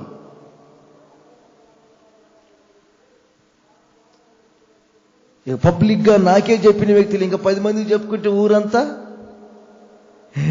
ఏది రైట్ హ్యాండ్ ఏది లెఫ్ట్ హ్యాండ్ అర్థం కాదు. ఆ ఊరంతా చాటింపు, భర్త లెఫ్ట్, భార్య రైట్. అది మంచిదా? అది మంచిదా? కొంతమంది భర్తలు కూడా చెప్పుకుంటుంటారు భార్యల సంగతి. నేనేం పట్టించుకున్నాను అసలు. ఏం పట్టించుకుంటావు? 3 పళ్ళాలు నమ్మకంగా తింటా, కంటి నిండా నిద్రపోతా, ఇక డబ్బు ఎంత వచ్చింది తెలియదు, ఏం ఖర్చు అవుతుందో తెలియదు, అసలు పిల్లలు ఏమవుతున్నారో తెలియదు, ఏం చదువుకుంటున్నారో తెలియదు, అసలు ఈ స్థలమా నాకు తెలీదు. 2 సంవత్సరాలు ఒక సేవకుని మందిరంలో పెడితే, వినండిరా, 2 సంవత్సరాలు పెట్టి నిన్ను అడిగా మందిరం పొడవు ఎంత వెడల్పు ఎంత అని. వచ్చే వారం కొలత తీసుకొని వస్తానన్నా అనడం. వాడు 2 సంవత్సరాలు సేవ చేశాడు ఆ సంఘంలో. ఆ మందిరం పొడవెంతో వెడల్పెంతో తెలియలా, వాడు కొత్తగా చేరినాడు. అప్పుడే అనుకున్న ఈయన లేపాలి, అక్కడి నుంచి ఇంకో చోటు ట్రాన్స్ఫర్ చేయాలి. అలాగే కొంతమందికి కూడా చూడండి, భర్తలు ఏమనుకోబాక ఇలా అంటున్నానని. కొంతమందికి ఇంట్లో ఏ వస్తువులు ఉన్నాయో కూడా తెలియదు పాపం, అమాయకులు. ఎందుకంటే మీరే కొన్నిసార్లు ఒప్పుకుంటున్నారు, నా భార్య రైట్. మీరేం నా మీద కోప్పడబాకండి, దేవుని వాక్యం ఆధారంతో చెప్తున్నా. భర్త స్థానం చెప్పండి, భర్తకు ఉండాలి. భార్య స్థానం భార్యకు ఉండాలి. కుటుంబాన్ని బాగుగా పాలన చేయాలి. బాగుగా పాలన చేసే అవసరం ఉంది. బాగా వినండి. ఒక ఎమ్మెల్యే యొక్క పద్ధతులు తెలియాలి. ఆ పాలన పద్ధతులు, గ్రామ ప్రెసిడెంట్కి గ్రామ పద్ధతులు తెలియాలి. రాష్ట్రాన్ని పాలన చేస్తున్నటువంటి సీఎంకు రాష్ట్ర పాలన పద్ధతులు తెలియాలి. పెద్దలు అన్ని ఆలోచన చేస్తారు. చేయండి చేయండి చేయండి చేయండి, అందరు చేయండి. ఏం చేయాలి? జగన్ సీఎం చేయండి, జగన్ సీఎం చేయండి అంటే కేంద్రం ఒప్పుకోలేదుగా. నలుగురు చప్పట్లు కొట్టినంత మాత్రంలో, పూలదండలు వేసిన మాత్రంలో కేంద్రం ఒప్పుకోదు. దానికి తగిన అనుభవం ఉన్నదా? ఆ పాత్రను పోషించగలుగుతారా లేదా? కేంద్రం అది ఆలోచిస్తుంది. చప్పట్లు కొట్టి 4 పూలదండలు వేసి 4 ఫ్లెక్సీలు కట్టగానే అబ్బో అని చెప్పి చేసేది కాదు. రాజకీయంలోనే అంత వింటే బైబిల్లో ఎంత ఉంది? సమూయేలు మొదటి గ్రంథం, ఒక్క మాట చదవండి, ముగిస్తున్నాను. సమూయేలు మొదటి గ్రంథం 11వ అధ్యాయం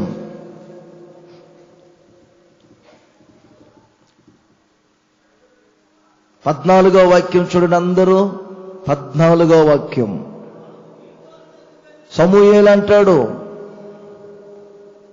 అప్పటికే సౌలు మీద తైలం పోసి నీవు రాజు అవుతావని చెప్పారు. మరొకసారి సామాన్లో దాక్కొని ఉంటే తీసుకొచ్చి అభిషేకించారు. ఇది మూడవసారి.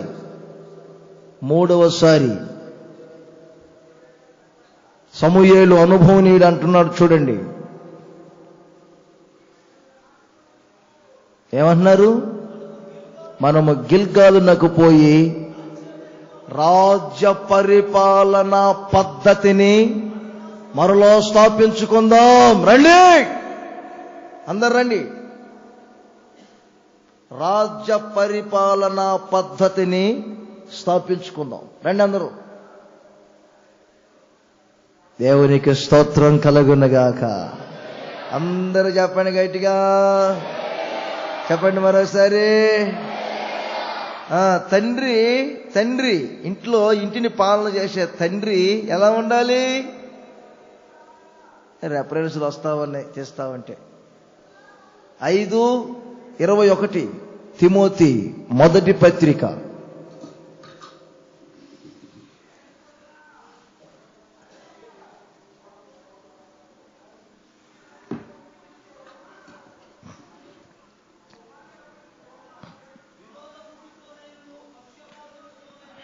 ఆగు, వాళ్ళకి తిమోతి దొరకొద్దు. అదేమైనా కీర్తన? తిమోతి ఏంటి మామూలు విషయమా ఏంటి? నీకే దొరకకుండా ఇంకా ఎదుగుతుంటే వాళ్ళకి ఎలా దొరికింది? దొరికాడా తిమోతి? ఓకే,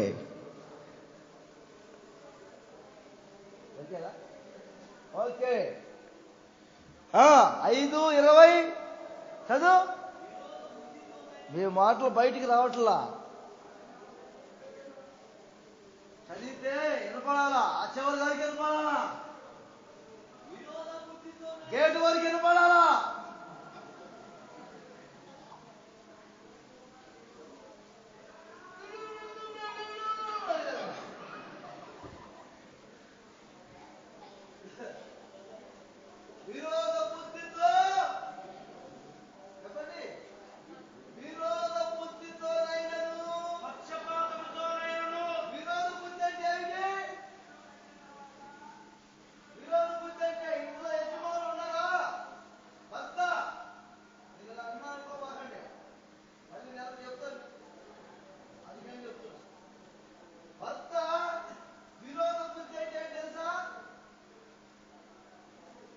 పెద్దోడు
ఇంటికి పోయి కొట్టుకోండి, ఇప్పుడు కాదు. ఎవరిని ఎలా ప్రేమించారో ఇప్పుడు ఇంటికి వెళ్ళి చూడండి. రేయింబగులు పుట్టదాన్ని చూసుకుంటూ కూర్చోటం, దానికి డ్రెస్ లేదు, దానికి కేక్ లేదు, దానికి ఏమీ లేవు, అన్నీ దీనికే దీనికే దీనికే. చిన్నప్పటి నుంచి వారికి ఈ కక్షల క్రోధాలు పెరుగుతాయి. సహోదరులారా, పాలనా పద్ధతి తెలియాలి మీకు. పాలనా పద్ధతి, కుటుంబాన్ని పాలించే పద్ధతి తెలియాలి. చిన్నపిల్లల్లాగా ఉండకూడదు మీరు. ఆ అనుభవం పోయింది, ఆ వయసు పోయింది. ఏ వయసు అయినా పెద్దరకముగా కుటుంబాన్ని పరిపాలన చేసుకునే స్థితి రావాలి మీకు. ఒక ఆంటీ ఉంది, టీచర్ ఆంటీ. ఇంకొక అంకుల్ ఉన్నాడు. ఆ అంకుల్ని చూస్తేనే నాకు గడగడగల్లాడేవాడిని నేను. అంత పర్ఫెక్ట్గా కనపడతాడు ఆ మనిషిని చూస్తే. ఒకసారి ఏదో ఆంటీ కొంచెం ఎగతాళిగా మాట్లాడితే అంకుల్ మీద కుర్రాడు ఉండి అక్కడ. ఈ అంకుల్ ఏదో అనుభవిసరికి అంకుల్ తరపున ఒక పిల్లోడు అన్నాడు. అంత పిల్లోడు ఆంటీ ఆంటీ ఆంటీ అని చెప్పి ఆంటీని కొంచెం గేలి చేసి కొంచెం ఎగతాళి చేయగానే ఈ అంకులు చప్పట్లు కొట్టి అడుగు సెకండ్ ఇస్తున్నాడు, కరెక్ట్గా అన్నామయ్యా అని. నాకు నా మనసులో అంత పెద్దగా పెట్టుకున్న వ్యక్తి ఇదేంటి ఆ పిల్లోడేదో అనగానే చప్పట్లు కొట్టి ఆంటీ గురించి కరెక్ట్ చెప్పామని సెకండ్ ఇస్తున్నాడు. పాలన పద్ధతి తెలియాలి, కుటుంబ పాలన పద్ధతి తెలియాలి. ఒకసారి హల్లెలూయా చెప్పండి గట్టిగా. వెనకటి రోజుల్లో వాడు స్కూల్కి వెళ్ళకపోతే భార్య, ఆ ఇంట్లో ఉన్న తల్లి చెప్పేవారు, ఏయ్ నువ్వు బడికి వెళ్ళలా, నీ ఇష్టం. నాన్నగారు పొలానికి వెళ్ళాడు, వచ్చేటప్పుడు చెరువు కట్ట మీద నుంచే మెల్ల తీసుకొని వస్తానని చెప్పాడు. నీ ఇష్టం నాయన, నాకు తెలీదు. నన్ను అడిగితే మాత్రం నేను చెప్తా, నేను వెళ్ళమనే చెప్పాను, వాడు వెళ్ళలేదని. నీ ఇష్టం. వీపు విమానం మోత మోగిద్ది అని అనగానే వాడు అమ్మో చెప్పబోకు అనుకుంటా పడుకో.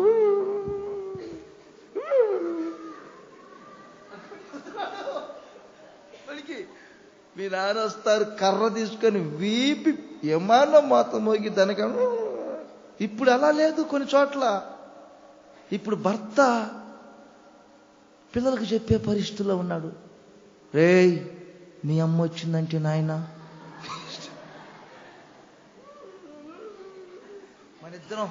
మనిద్దరం ఒకటి అనుకుంటా. రేయ్ మనిద్దరం ఒకటి అనుకుంటుంది మీ అమ్మ, నీ ఇష్టం. మీ అమ్మ సంగతి తెలుసుగా నాయన, గయ్యాలది, నీ ఇష్టం నాయన. అప్పుడు నేనేం అనలేను రా, కొడతంటే నీ ఇష్టం రా, రే వెళ్ళరా స్కూల్ కట్టి. సరే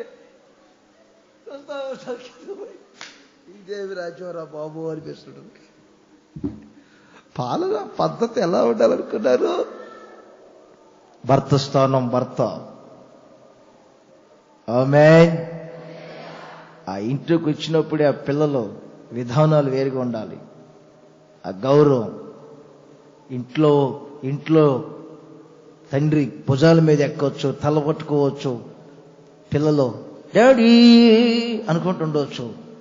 బయట నలుగురితో మాట్లాడుతున్నప్పుడు కూడా వచ్చి వెనక నుండి వచ్చి డాడీ అనకూడదు. పెద్ద మనుషులతో నలుగురితో మాట్లాడుతున్నప్పుడు ఏయ్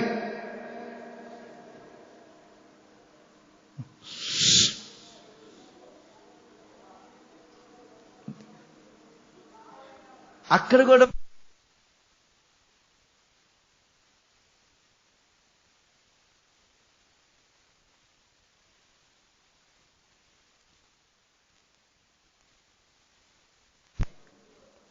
నేను చాలా మందిని చూస్తాను. నేను ఇంటికి వెళ్తే ఆ సహోదరుడు, ఆ పిల్లలు భుజాల పైన పెరుగుతారు, తల మీద పట్టుకుంటారు, డాడీతో ఆటలాడుతూ ఉంటారు.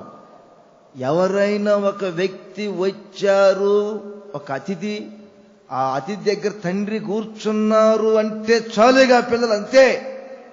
ఇక నోరు తెరవటం కానీ తండ్రి దగ్గరికి రావటం కానీ వాళ్ళు కనబడవు ఆ ఇంట్లో, అంతే సైలెంట్ అయిపోతుంది. అది పాలన అంటే. పాలన అంటే అదేండి. కొంతమంది చూడండి, 10 మంది బంధువులు వచ్చినా, పెద్దలు వచ్చినా, పాస్టర్లు వచ్చినా కానీ ఈ పిల్లలు, పెద్ద పిల్లలు, చిన్నపిల్లలు కూడా కాదు, పెద్ద పిల్లలు అమ్మంకు బోరి అనుకుంటాడు. తల్లి అమ్మ అనొచ్చో లేదో, అమ్మను బట్టే కావాలి పిల్లలకు ఇలా తయారై అనిపిస్తుంది. ఇలా అంటున్నాను అనుకోబాకండి, నేను బాధగా ఉందా ఏమైనా? మీ మంచి కొరకే చెప్తున్నానా లేదా? బాధగా ఉందంటే ఇక 1 రోజులు రాను మీ దగ్గరికి, మీ ఇష్టం, మళ్ళీ నెలకు వస్తా. గుడారుల పండుగ అయిన తర్వాత ఇంకా దీన్ని డెవలప్ చేస్తాం, పెద్ద పెద్ద మీటింగ్లు పెట్టబోతున్నాం ఇక్కడ. ఈ రోడ్లన్నీ కూడా సిమెంట్ రోడ్లు కాబోతున్నాయి.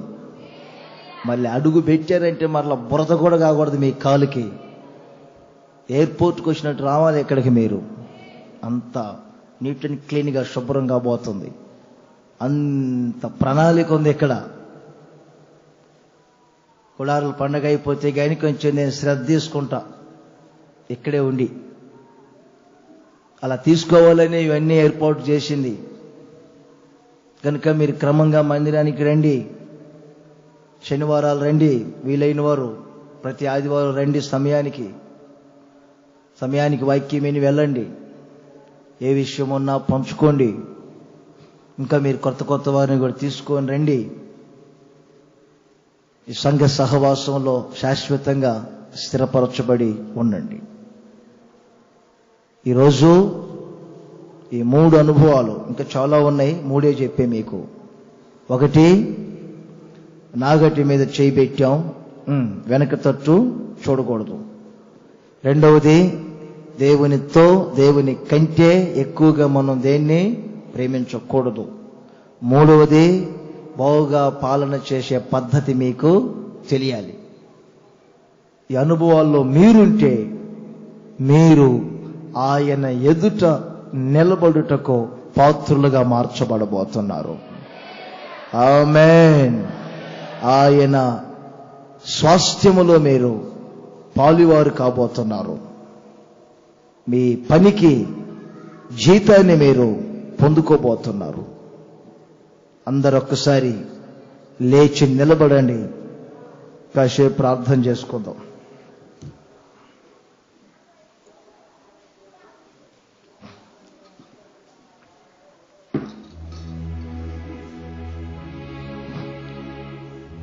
మీ బైబిల్ క్రిందనే పెట్టుకొని అందరూ ఒకసారి లేచి నిలబడి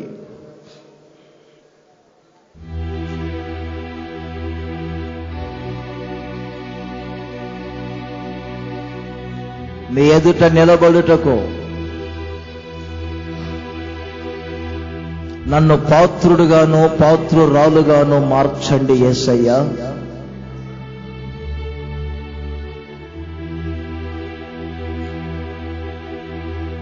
అందరూ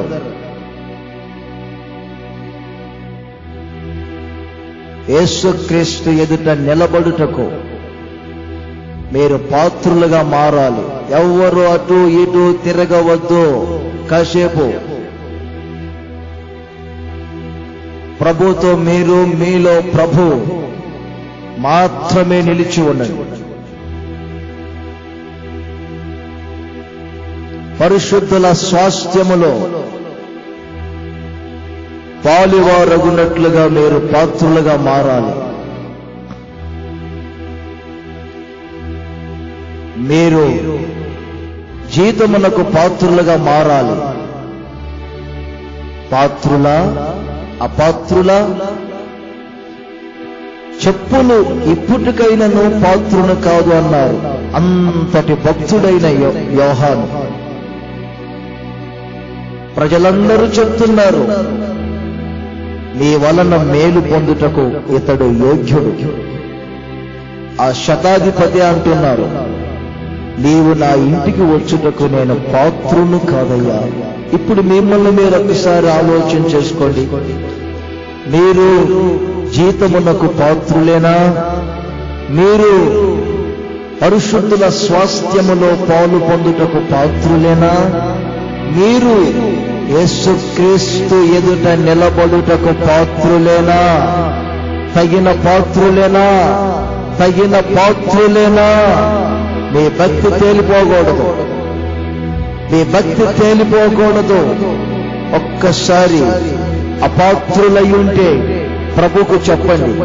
ఆయన రక్తం సిద్ధముగా ఉన్నది మిమ్మల్ని కడుగుటకు. పరిశుద్ధాత్ముడు సిద్ధముగా ఉన్నారు మిమ్మల్ని శుద్ధీకరించడానికి.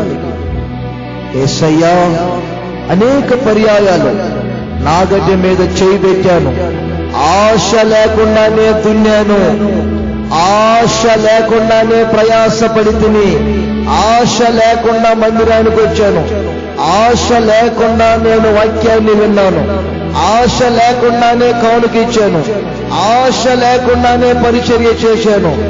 ఈరోజు ఆశ ఉండాలని మీరు చెప్పారు. అవును, పంటలో పాలు పొందుదును అనే ఆశ నాకు నూతనముగా పుట్టించారు యేసయ్యా. యేసయ్యా, యేసయ్యా, యేసయ్యా, యేసయ్యా, యేసయ్యా.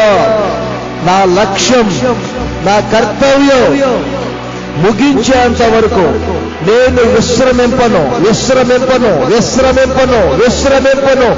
యేసయ్యా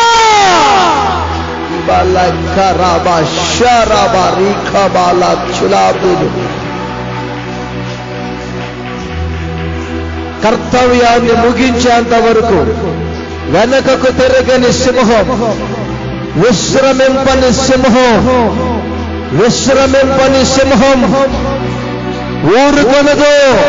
వేటాడిన దాని రక్తము త్రాగు వరకు, చంపబడిన దాని రక్తము త్రాగు వరకు సింహము ఊరుకొనదు, ఊరుకొనదు, ఊరుకొనదు, ఊరుకొనదు.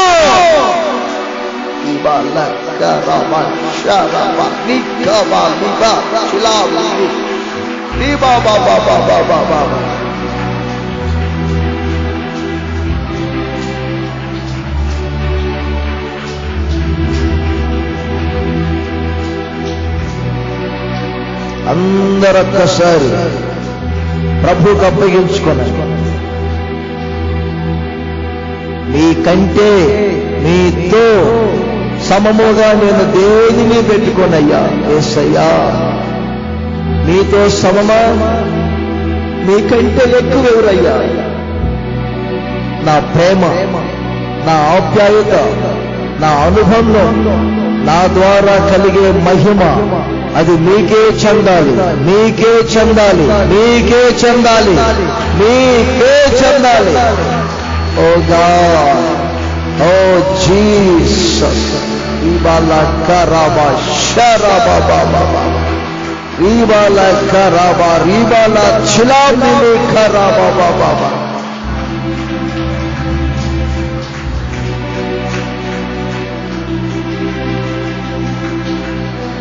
బాగుగా పాలన చేసే పద్ధతి నాకు నేర్పించండి అయ్యా.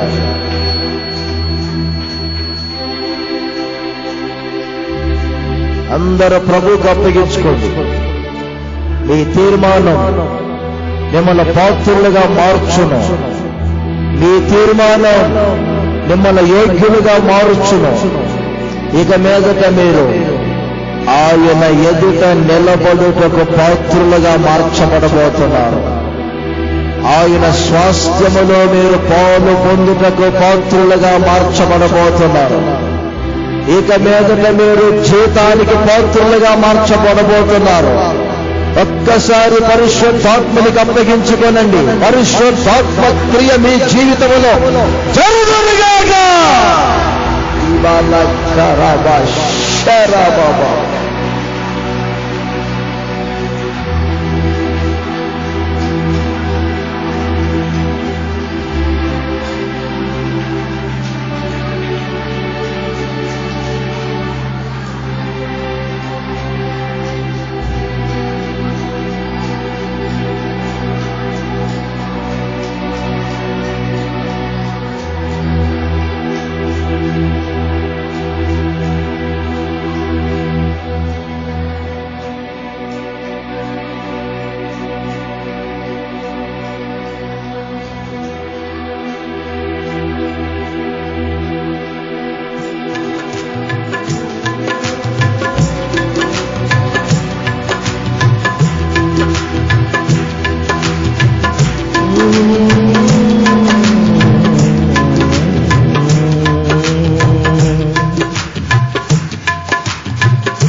స్థలములోనే నివసించువాడవు.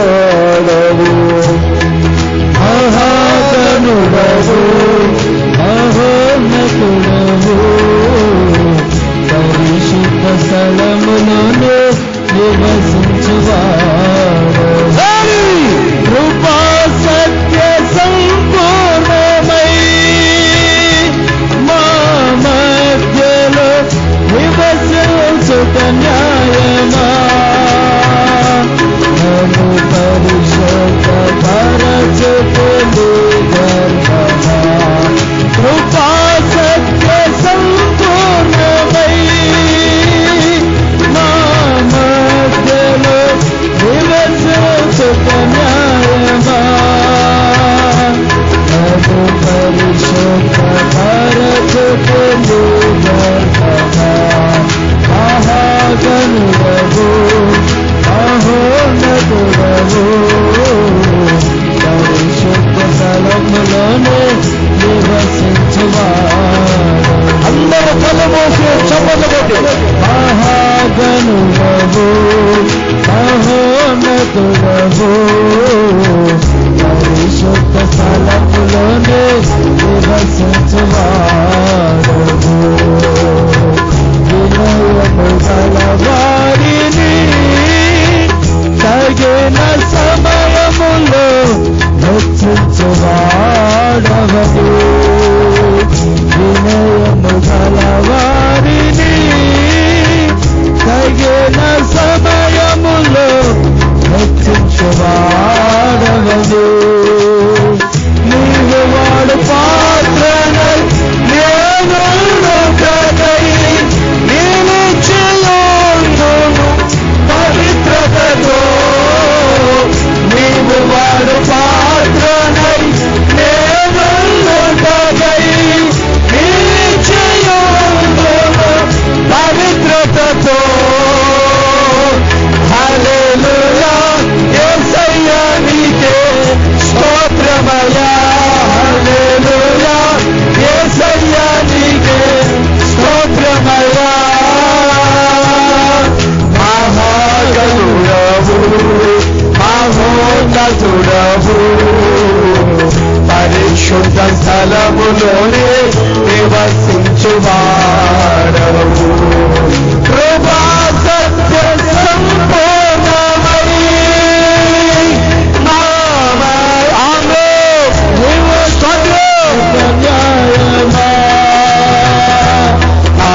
పరిశుద్ధ పరచుటు నీ ధర్మమా. కృపా సత్య సంపూర్ణమై నా మధ్యలో నివసించుట న్యాయమా. నన్ను పరిశుద్ధ పరచుటు నీ ధర్మమా. మహాగణు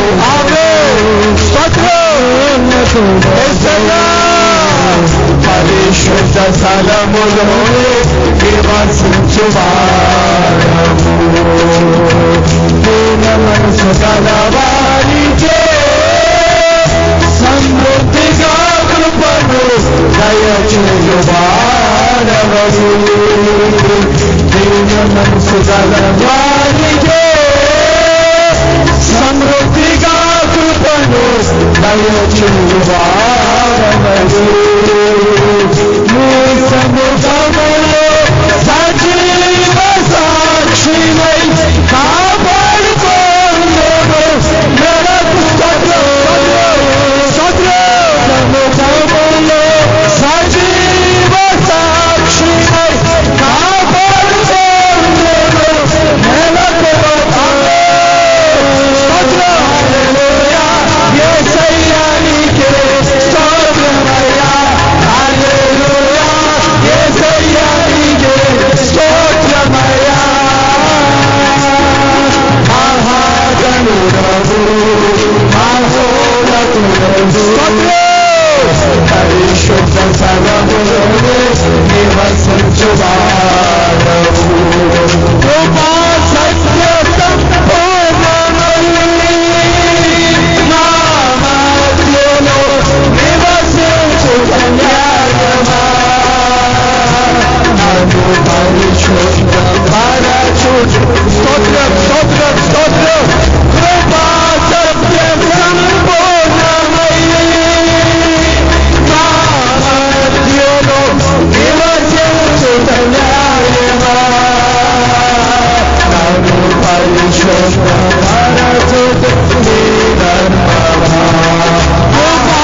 కష్టపడి వారికే మార్గము చూపించి తప్పించువాడవడు.